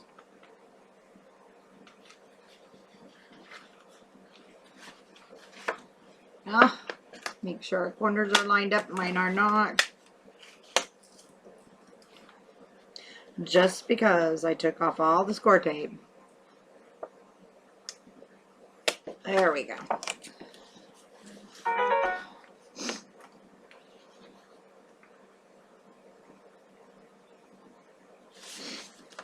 Okay, let me try this one again. It's like glue tonight. It just, I mean, it's like a suction cup. It's just sucking right down on my paper.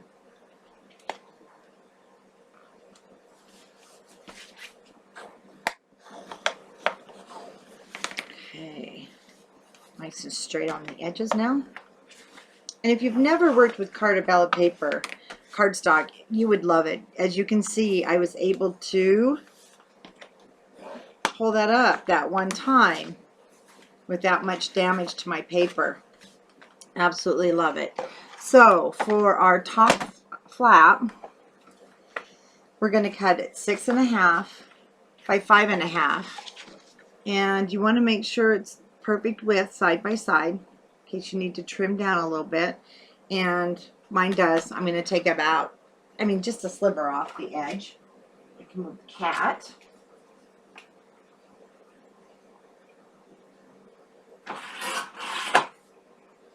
I mean, just a sliver. So it lays nice inside that groove. 6.5 by 5.5. And I'm going to score it on this 5.5 inch side. We're going to score it 1/2 of an inch. And I do have the decorative edge on this flap, and I do want to put it on this one too. You know, and that's another thing. If you don't want the punched edge, you can round your corners. You can leave it straight.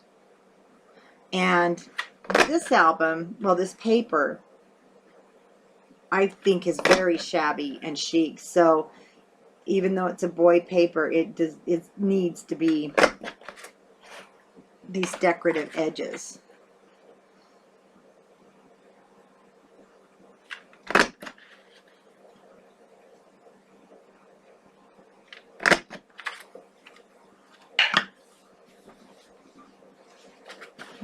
Okay, our score tape.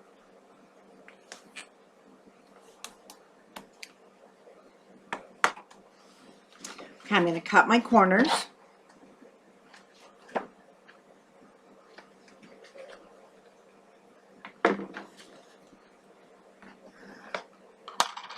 And I'm just turning mine upside down because I'm going to just remove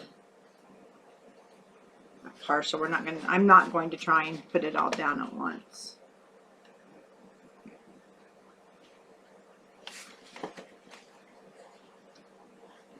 And that's why I'm having a, did you ever have those times you just can't get something on straight?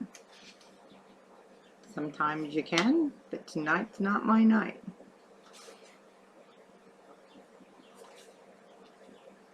There we go. I think part of it is I'm excited. I want to get to the decorating part. I really want to see how that paper is going to look on the gray.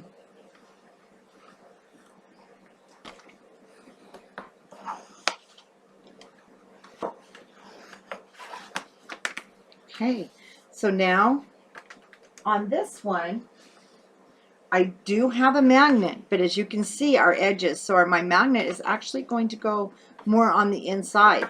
So it is going to go through a tag, and therefore I'm going to be using, if I have any more of those, I have a couple left, larger ones.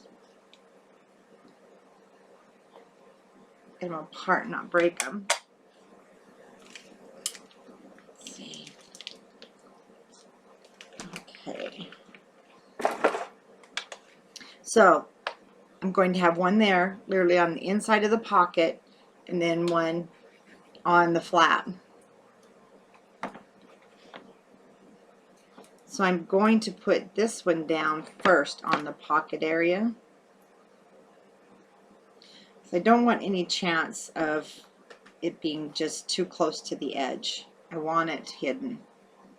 And as you can see with these basic gray magnets, you can hide them pretty well. Okay. And even though it's not down here at the bottom, it's still going to hold it pretty well.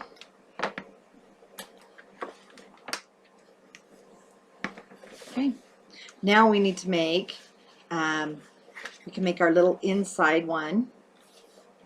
And for that, it is very small. So let me go ahead and cut a piece.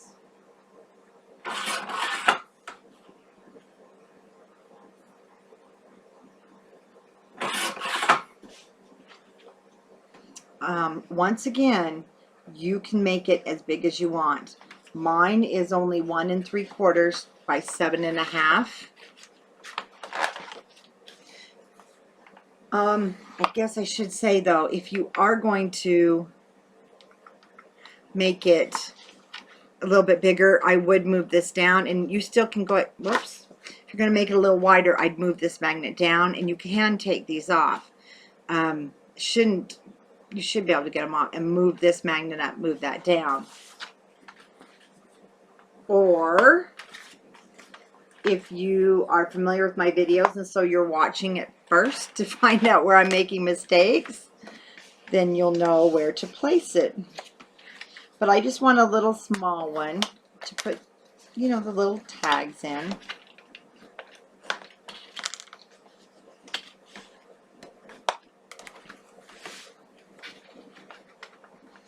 Let me just check. My side to side looks good.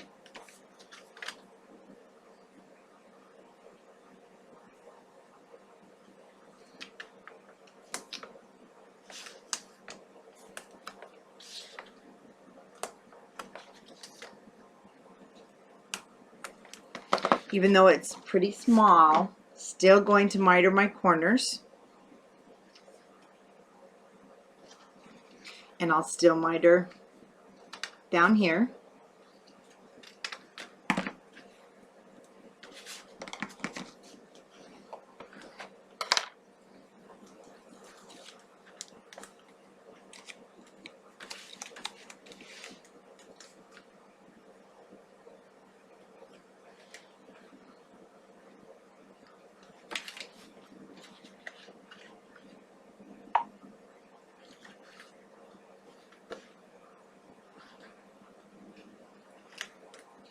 Remove my sides.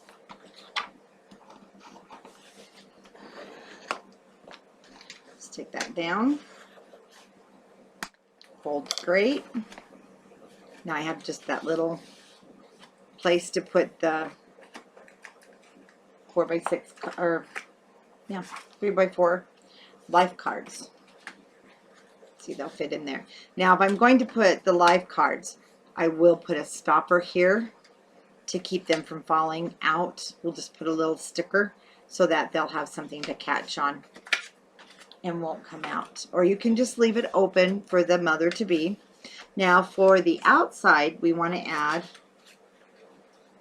our flaps. So what I did on my other ones, I did use my corner chomper, so you can use any corner one that you have, or you can leave it plain. And because it is a boy, I'm going to go with the stub again, just like I did on the one flap.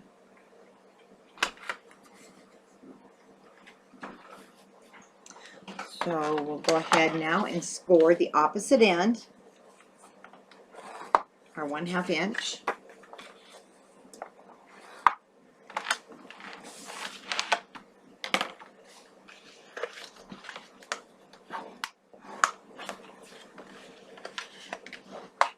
Oh, I didn't tell you what size these were, did I?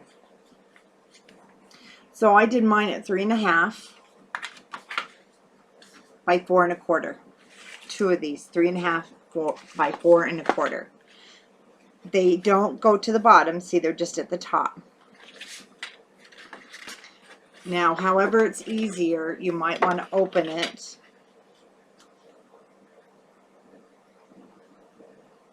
Or you can leave it closed. But you want to make sure you're getting right to the top.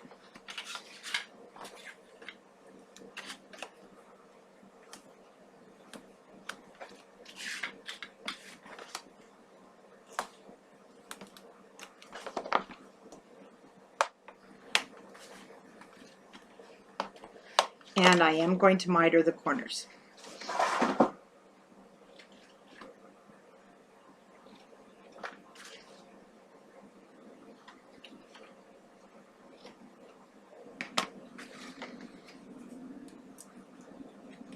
Just remove a little section there.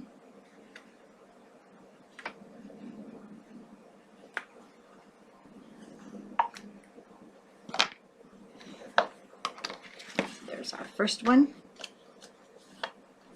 And again, you can adjust these, so if you want them closer together. I just wanted them to be more of the door, window. Still see some of the paper from behind, kind of like a little shutter. And then once again, let's find the middle.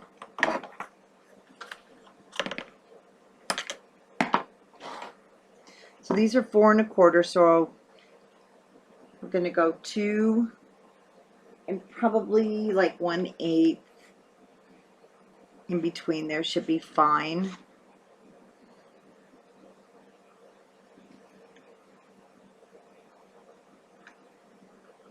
Whoops, might help.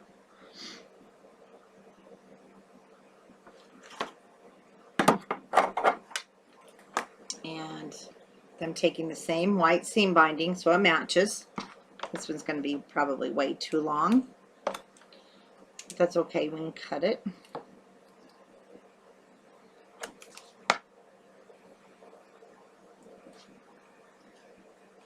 Now, just go ahead and lay it 1 inch to 1.5 inches in.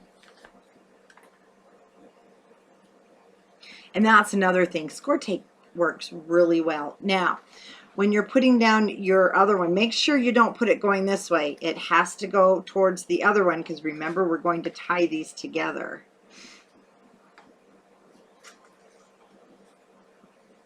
And I'm lining it up with that one so that they'll be in line with each other. I must have just cut both of these pieces really too long for all these projects here.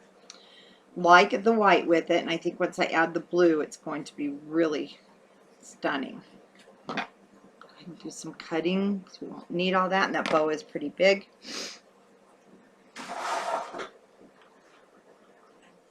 Turn that heat off for a moment. So there is page 4. So we have the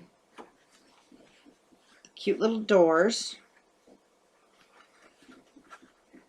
And I don't make the tags until it's been decorated and on the hinges, because you do need that 1/2 inch where it's going to be sitting on your hinge. Then we have our shutter doors there. Opens, pocket, and we'll make our tags as we go. So there's page 4. Just put it with my others. Now for our last page, we have a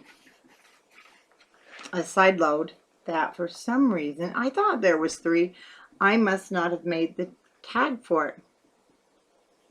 I'll get that made. So we'll make our regular page like we made the 6.5 by 8 and then 6.5 by 9, and we're going to score it on each side. Oh, that's terrible bow. Then we'll have our 2 flaps. And then on the inside, we're going to have a little bit bigger of a pocket. Tags, or where you can make your little books, which the life cards are going to be fantastic for those little booklets. They're going to be adorable. And, oh, you know, one reason I made them small, I forgot. I had just purchased the Score Pal dies to sell in the store, and this is one of the dies that comes with that Score Pal set. Isn't it cute? So let's go ahead and we'll get the 2 pieces, 6.5 by 8, 6.5 by 9. Then we're going to make the 9 by 3.5 pocket. So let's get those 3 pieces cut.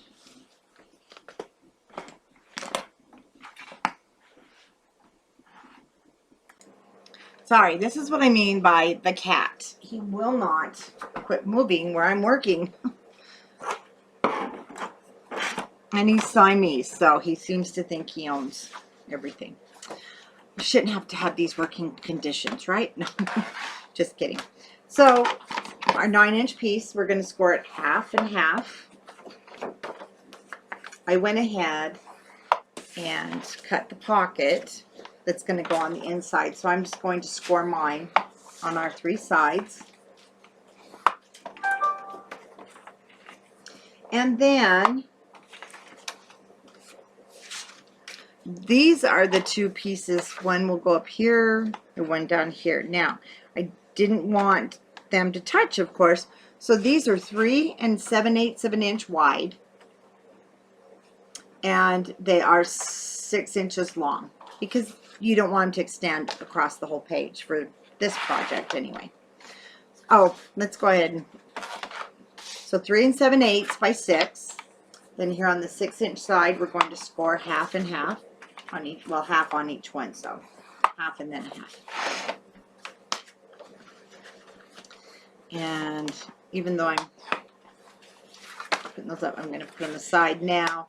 I am going to go ahead on this one. I'm not going to round the corners. I'm going to use the same stub. That's what matches.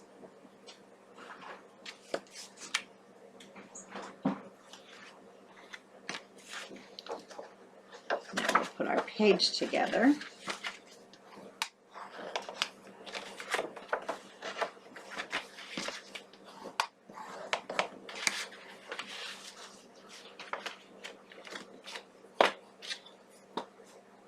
Check. I'm going to take just a little bit off of my base.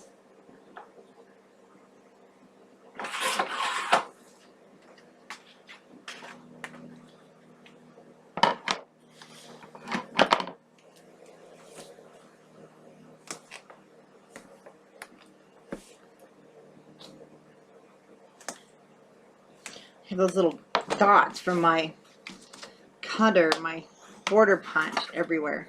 They're tiny little dots that punched out.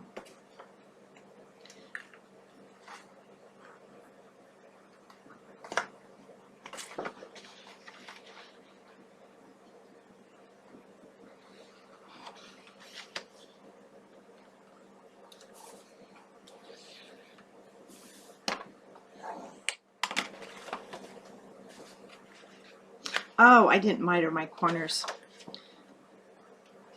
Let's do this one a little bit.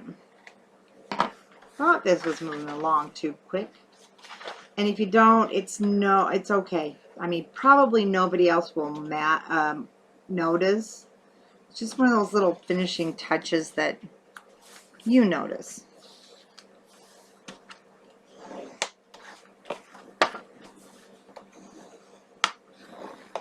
Okay, so here's the trick. We have a pocket. We also have flaps. So we want to put our pocket down first. No, we don't. That's where I get myself mixed up. Hold the fort. No, I put these down first. So we want to put our flaps down. Then our pocket will sit on top.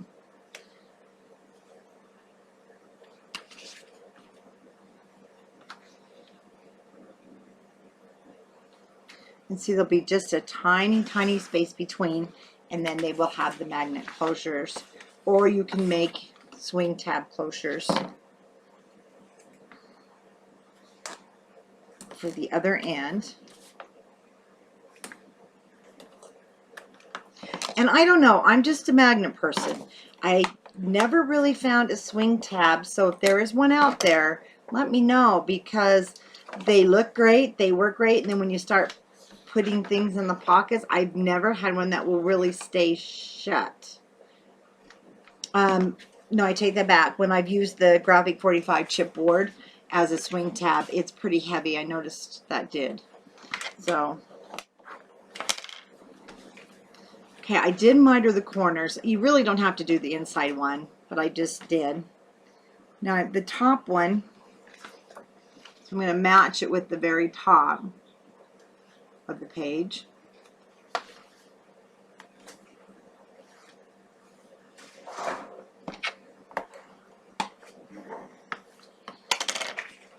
This one will match with the bottom of our page.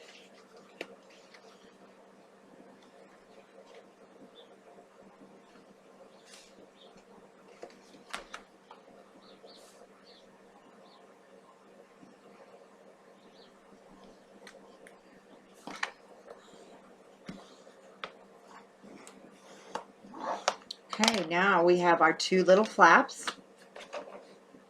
And then we're going to put the pocket on the inside. Now on this pocket, one thing is you don't want to get it, you know, you want to just come out maybe 1/16 of an inch on the other side of that crease there.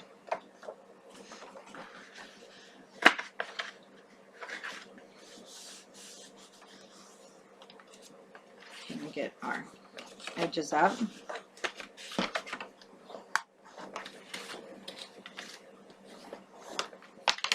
Okay, I'm going to check my size, side to side. Don't want it hanging over anywhere.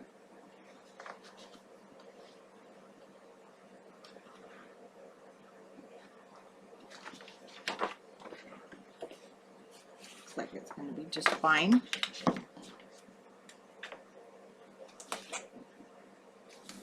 It always looks just fine till I put the score tape on and then try and stick it or straighten it. It seems to stick down where I don't want it to stick. Okay, miter our corners. And then again, these corners. I do this on camera just in case, you know, you're still, or maybe you're new and I don't go straight across. Every time I do, I cut them too short. And they just don't come together right for me.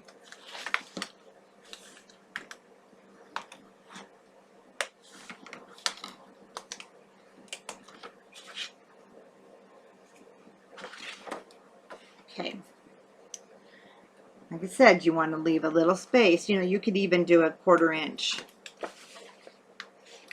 score if you wanted, but well, it's not necessary, but you could.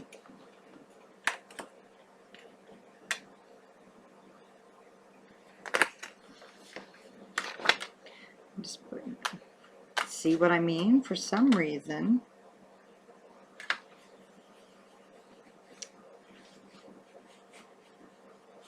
I'm not having good luck getting these set on today.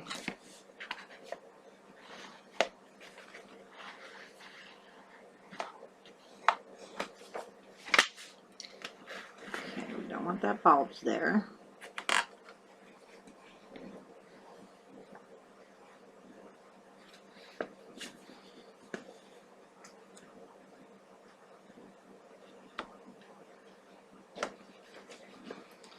Well, I don't like that at all, and I had a funny feeling I wasn't putting it down right.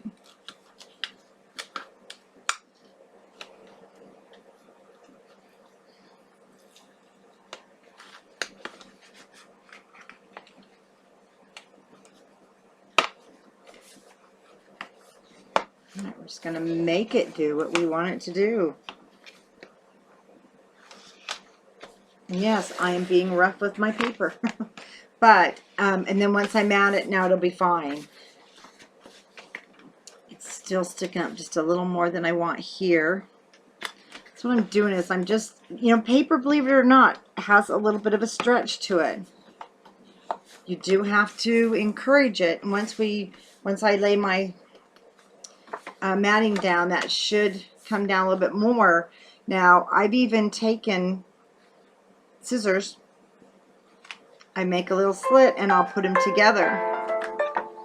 Now this will go flat because we're going to add our magnets. I went ahead and laid down my magnets. And again, you want them to clear the pocket. And I need my score tape. I'm going to go ahead and put the score tape down to hold it so that when I close it, see, they'll lay flat. And I just kind of pull them to the side till I lay this down. Now, we will be able to put our tag in still, but because they're larger, they'll also work there. Now for the back. Now the back side is this pocket. Now there's a small pocket up here at the top. And I'm trying, no, I did not make that one go through. I told somebody wrong. Okay, that's right. It does not go all the way through. So we have our 3 pockets.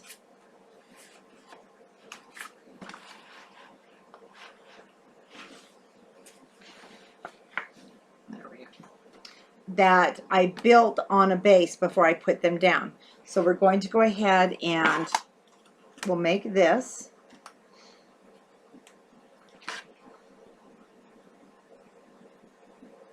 Yes, I did use a base. So our base is going to be 5.5 by 7. So let me cut a 5.5 by 7 inch paper.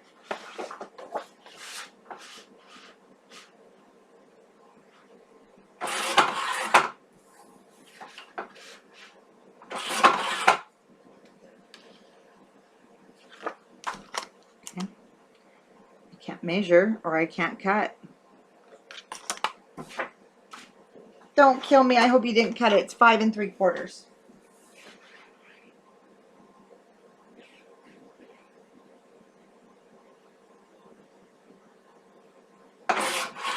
Five and 3/4 by 7. I'm sorry. So there's our 5 3/4 by 7 inch base. Now our pockets are going to be 4 inches.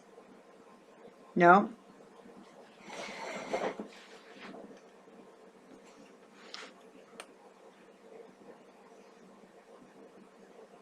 Yes, they're 4 inches. And then the width, 4 inches by 5 3/4. Nope, that's wrong. Sorry. 4 inches. So we're going to make them 4 inches, but we're going to make them, since this is 5 3/4, I'm going to have to straighten mine up just a little bit more.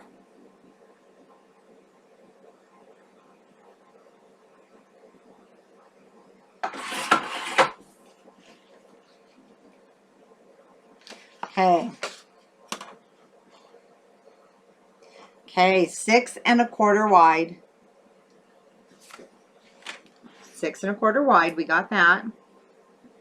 By 4 inches long. You need 3 of those. 6 1/4 by 4. Let me get those cut.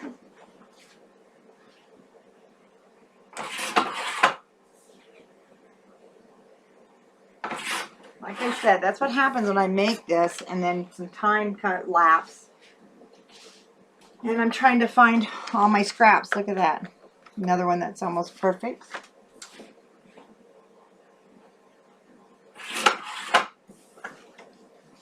And I think I've got a couple more. Yay.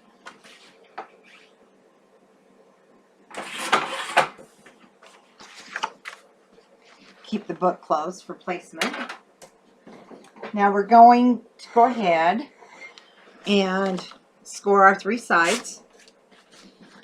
Put everything, put my page aside, my base aside, and do my scoring. Now the reason I like to build this on the base is because when I tried to put pockets just down in the middle, I always get them crooked. But if I build it on a base, just like your waterfall is built on a base, then it tends to be a lot straighter. Now, after this page, this is going to be tutorial number 1.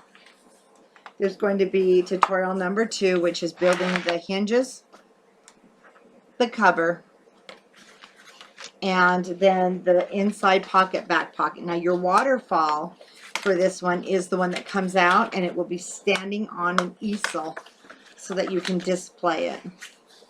And we're going to make that in video 2. Oh my heck, you guys are gonna just shoot me. What have I done?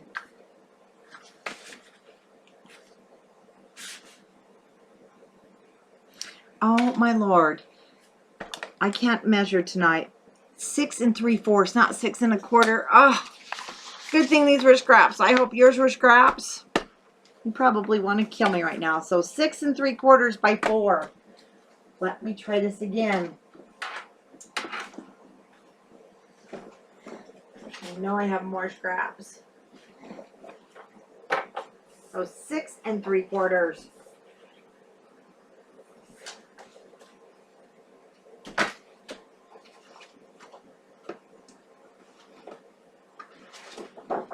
By 4.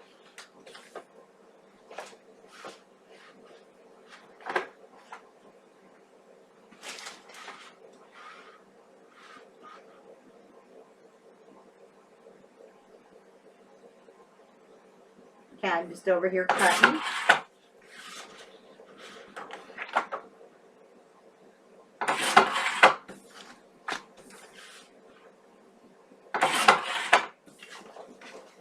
All right, 6 3/4 by 4.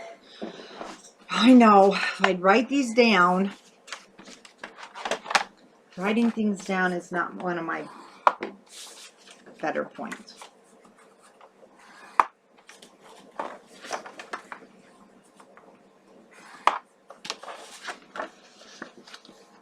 I'm going to check this first.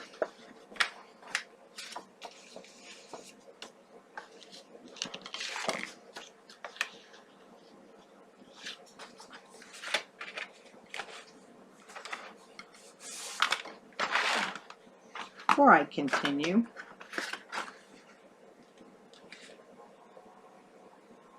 this isn't making sense.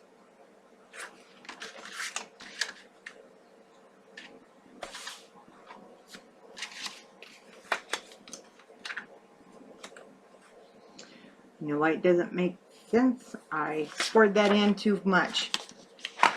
Oh wow, I need to pay attention here. Sure did. 1/2 inch.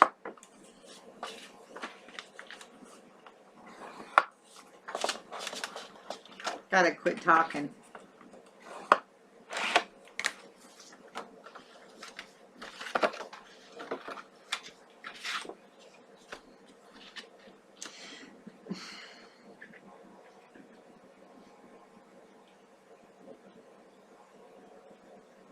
Yeah, that was the problem. I scored that one too far. Let me cut one more.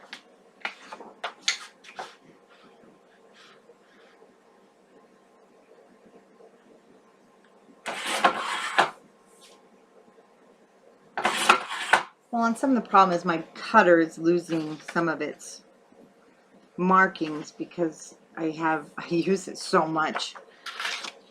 I need to see if they'll repaint it for me. See, that one's a little bent, so we'll go this side. Okay, 1/2 inch on your 3 sides.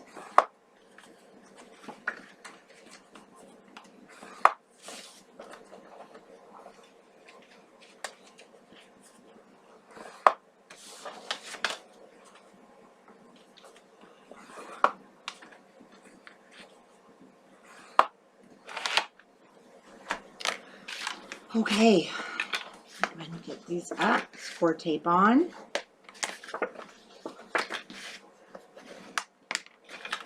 Now, I believe on the one,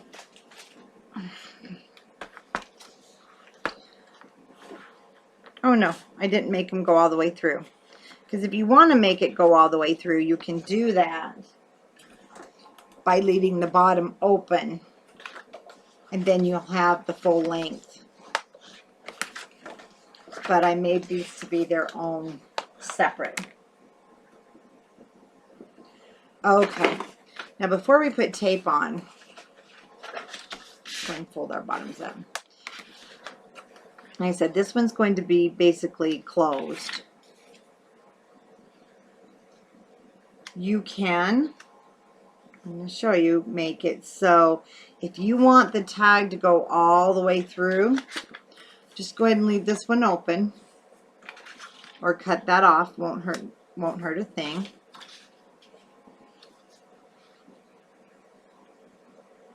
So what we're doing now is we're just going to be laying these down. Now, of course, this bottom one has to be at the bottom. And there's no hard and fast rule of the spacing.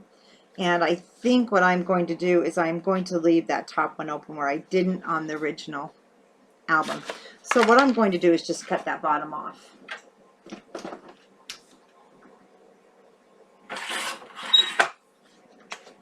And then we're just going to attach the two sides. That way we can have a tag go all the way down.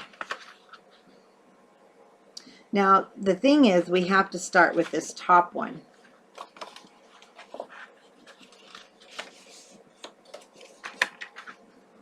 Oh, and if you want this one to go all the way down, go ahead and just cut your bottom off.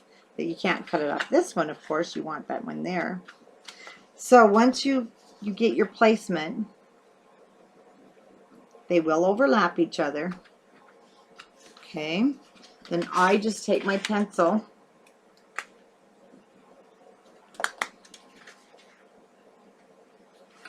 match my top one, draw a line, because that line won't be seen.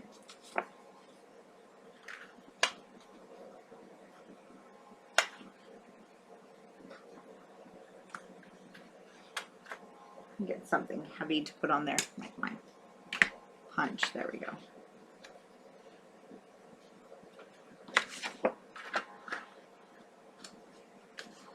If you want to bring that one up just a hair. Yeah, bring it up a little bit more. Okay, once you get it to where you like the look, go ahead and mark that one. So you've got your bottom. So that's where the bottom of my first one's going to hit and the bottom of my second one. So we have to start at the top.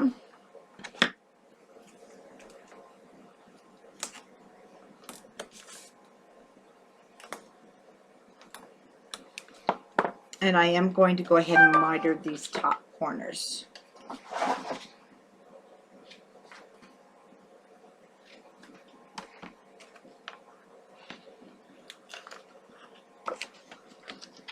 I'm going to only release one side of my score tape because it's really sticky score tape. Alright, we're going to turn it around towards me.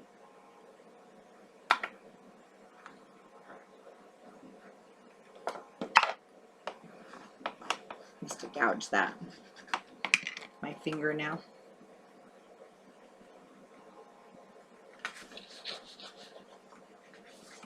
Okay, once you get the one side down, we can get the other side down.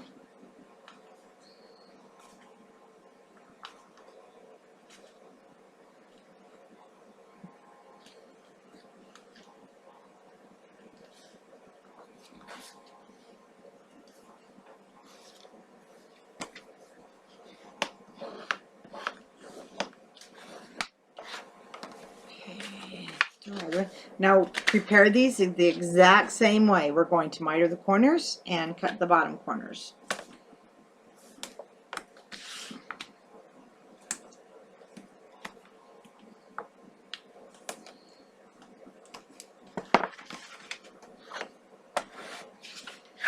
Push this now.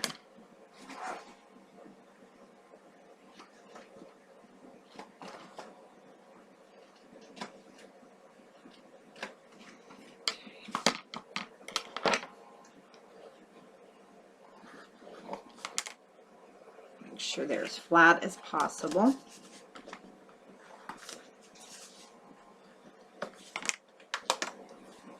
Now my line is where I want the bottom of this to sit.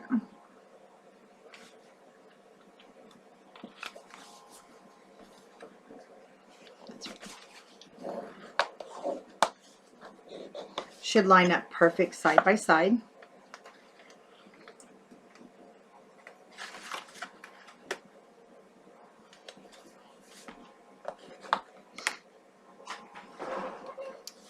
have a small nick.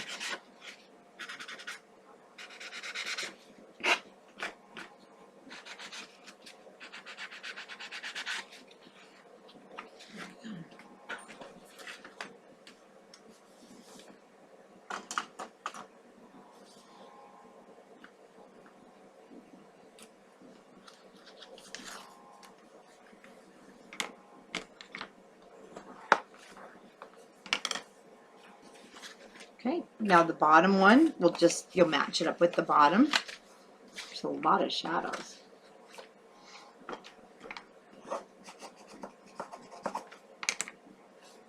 A bend there.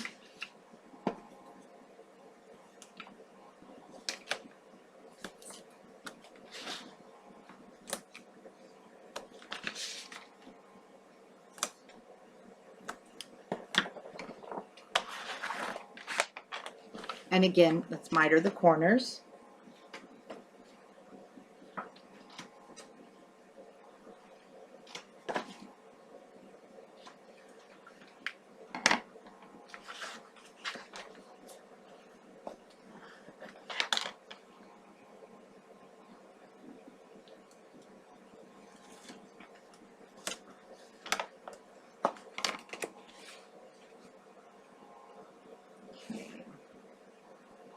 Line up the bottom.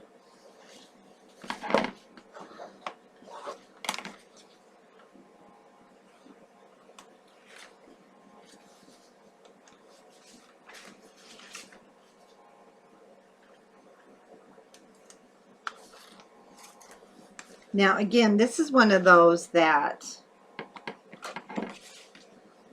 you won't put down on our page until you have to mat it first.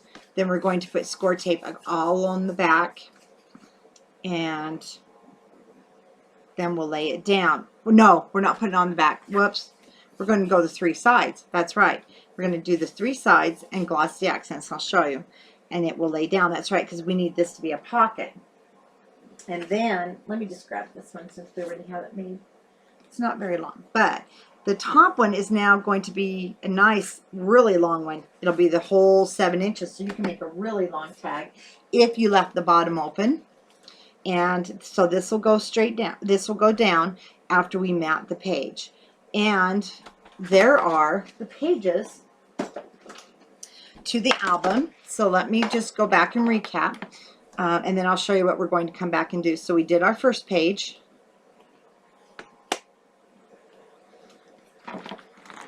And our second page was the flap, and then we'll have a mat that goes inside there. Now when I come back, and we'll put our binding, we'll do our hinges, we'll do our cover, and then as we're doing the front and back covers, I'll add these elements on after I've cut them with my die cut. And then we made this little page. Again, this has to be cut, and if you choose to just cut it and leave it straight, that's fine. You can do a die cut. You're going to cut it, I believe we said, in case you don't want to wait, 2.5 or 3 inches. You may want to go ahead and die cut it first, but at least cut it 3.5 inches, so you have the 1/2 inch that you have to score. Remember, that goes underneath. And then we have the pocket. Oh, there's a nice long one. So see, this will go, you can make a really nice long tag. And we made our little flip open element. Again, we'll mat the page and then put it down. And here we have a cute little flip up on that one with the tag. We did this one and this one. And of course we just finished this little one right here. And I did take my paper and emboss it, so I'll do the same thing. And here's the pocket one we just made. So we've got our pages done, and now you've got the tutorial for the pages. We'll also, when we do our cover, of course, make this cute little pocket flap. And then we have another place for tags. Now let me show you the front. Okay, so here is the waterfall. And it's a nice big waterfall. On this one with the Graphic 45, I was able to use the 4x6 cards. And then we've got a place on the back. And you can actually do this on each one if you'd like. Whoops. So let me go ahead and put this down. There's another one of the die cuts. Now this is going to come out. So there's a nice long pocket. And it's amazing what you'll find. I didn't take the score tape off my matting.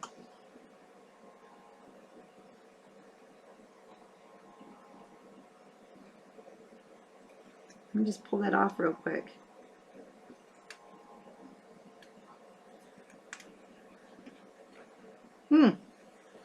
So I stuck it all down and didn't even realize that. Here we go. This was just cut with the die cut. So it's just a picture frame. Now this is, let me show you. This is what we'll be making in the next video. So you do have room back here. You could even use this for pictures. You can use this for pictures, but what this does is this is going to open. We'll have to put down a heavy duty element. And I know it's kind of odd. I wish, let me see, without making you really dizzy. Let me see if I can get my camera down here. And get you more of a front line view.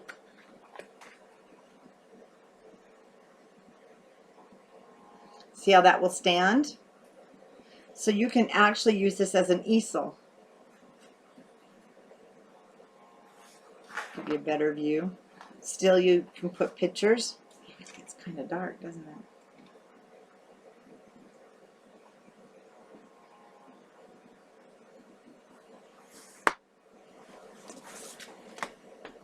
You can set it right on top of a counter.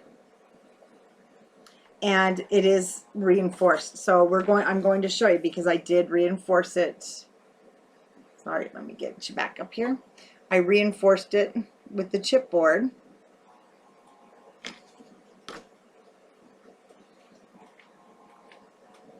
Let me get my camera base back on.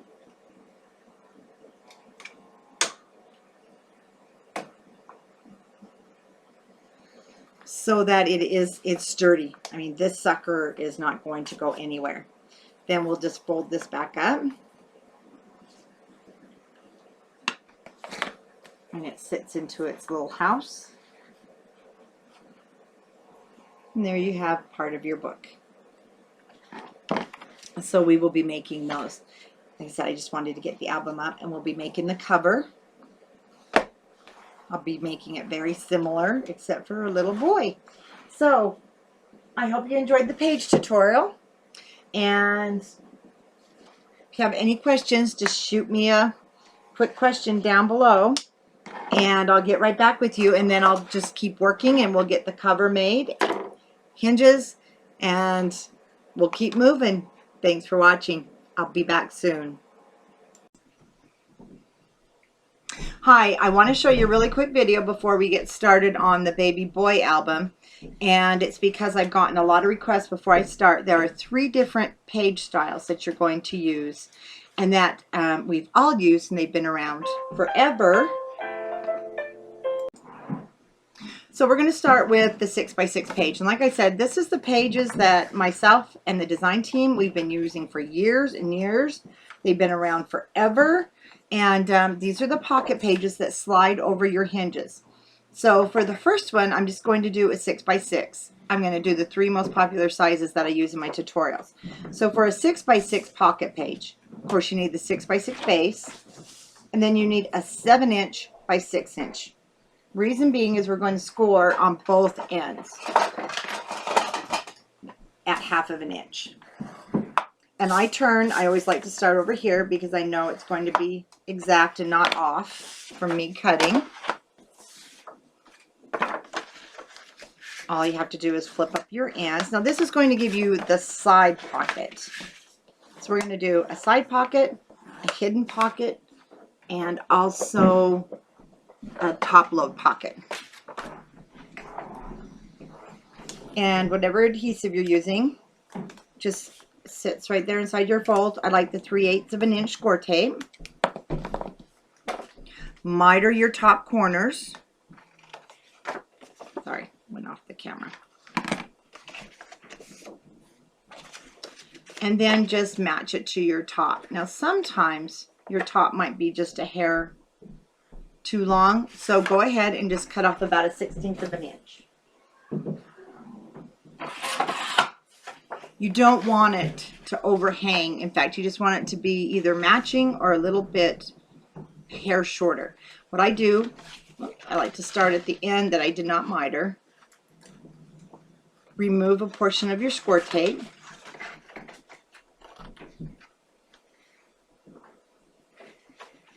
Line up your page and then remove it. And just by removing that small amount, it gives it a good base. It attaches, and then you don't have to worry if it's crooked. You can remove that little corner. Do the same for the other side, and it's really quick that way. And then the side that you mitered, well, that's going to be the front where the pocket's going to go. It just kind of hides it a little bit. And then this side will go onto your hinge. Sometimes you'll have a little bit of overhang. So I just open my page because it bugs me. Clip it off and even it up. It's not quite even. So there is, now this is the side that's going to go on the hinge, and then, no, this is the side that's going to go on the hinge, and this is the side that your tag will come out of. So that is your side load page. For our next one, we're going to do either, you can do this as a hidden pocket or mini pocket, or you can also do it as a very small pocket. So I like to do mine on these when they're 5 by 8, so it's more of your long and narrow. And then this piece, 3 inches by 9 inches. I'll show you. So we're going to just score on the 9-inch side 1/2 and 1/2. And I'll show you what I mean by this can be a hidden. So if you don't want any pocket at all, you'll just mat right on top. So let's go ahead, and very similar to our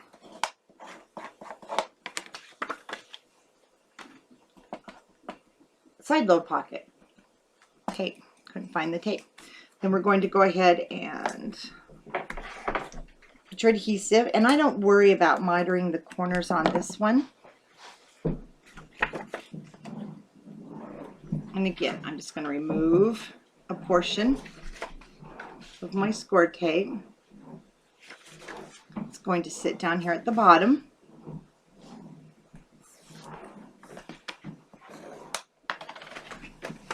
And then the same. It's almost like building a belly band, but you're putting it on the end. Or you can call it a 1/2-page pocket. Now, this is the side that will go on your hinge. Then you'll be able to either make some small tags that will go in, or let me grab a piece of paper. You can actually take your paper and mat. Just mat completely on top of it. And then you just, the hinge part is hidden because it's going to sit on top of the hinges, and you've just got a solid page with no pocket, but it is attached to the hinge, and you've got that extra strength. You don't want to just, let me grab a hinge and show you. I should have one sitting out somewhere. I usually do. Let me just fold this. So this is going to be my hinge, regardless of the hinge system. And I've got other tutorials where I show. So your page will sit inside of your hinge. Of course, it'd be the same length. But you don't ever want to have your hinge and just tape your page to it, because you're going to lose the added strength of the double paper. So your hinge will be inside, like so. Then you can choose if you just want this to be a small pocket or a matted page. And it's not too bulky, so no one will know that that hinge is under there, but the hinge is there, the strength is there, and your pages won't be ripping off of your hinge. So let's go ahead and make our top load. So if you want your tags to pull out from the top, I'm going to do the popular size of 8 by 8. And let me tell you though, you can make this up to 11 by 11. That's about as big as your page can go doing it with your pockets. So my hinge part is going to be 8.5 by 8.5. Now on the top load, you're going to go ahead and score at 1/2. Just flip it 1/2. It doesn't matter where you flip it because, yes, it does. There you go. You just turn it over. So we have half on this side, half on the bottom. Hinges are going to be to your left, so you always want to make sure your score is on the right. And if you've ever made pockets, you're going to notice the similarities here. So we have that folded up on our 3 sides.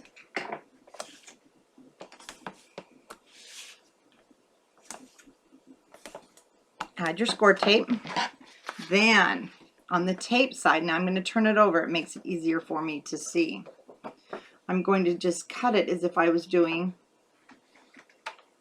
a regular pocket that's going to sit on my page.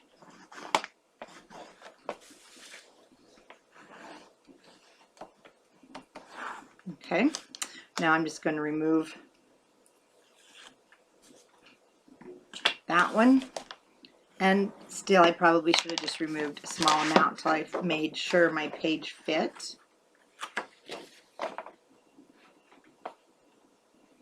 Looks like it's going to be okay. So I'm going to start, since I took the tape off on this end.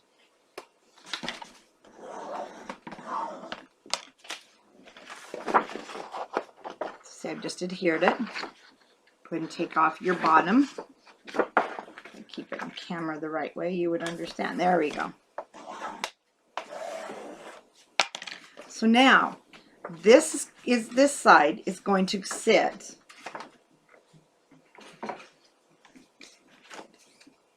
on your hinge. Now, because the hinge will be the full length, there's going to be tape, so when it sits down on your hinge, see, it will close it. And now we have the top load page. So now your tags can be at the top, and then you have your fold on the right, open on the left. So these are the 3 most popular page styles that I use and that you'll be seeing in the videos. Your top load page, been around for centuries. I know we've all used it, and I like to call this my hidden pocket hinge, or you can do it as a mini hinge, and then just your side load 6 by 6. So I hope that helped and clarified the 3 different page styles that I use on my hinges. And if you have any questions, just leave me a comment and I'll get right back with you. Thanks for watching.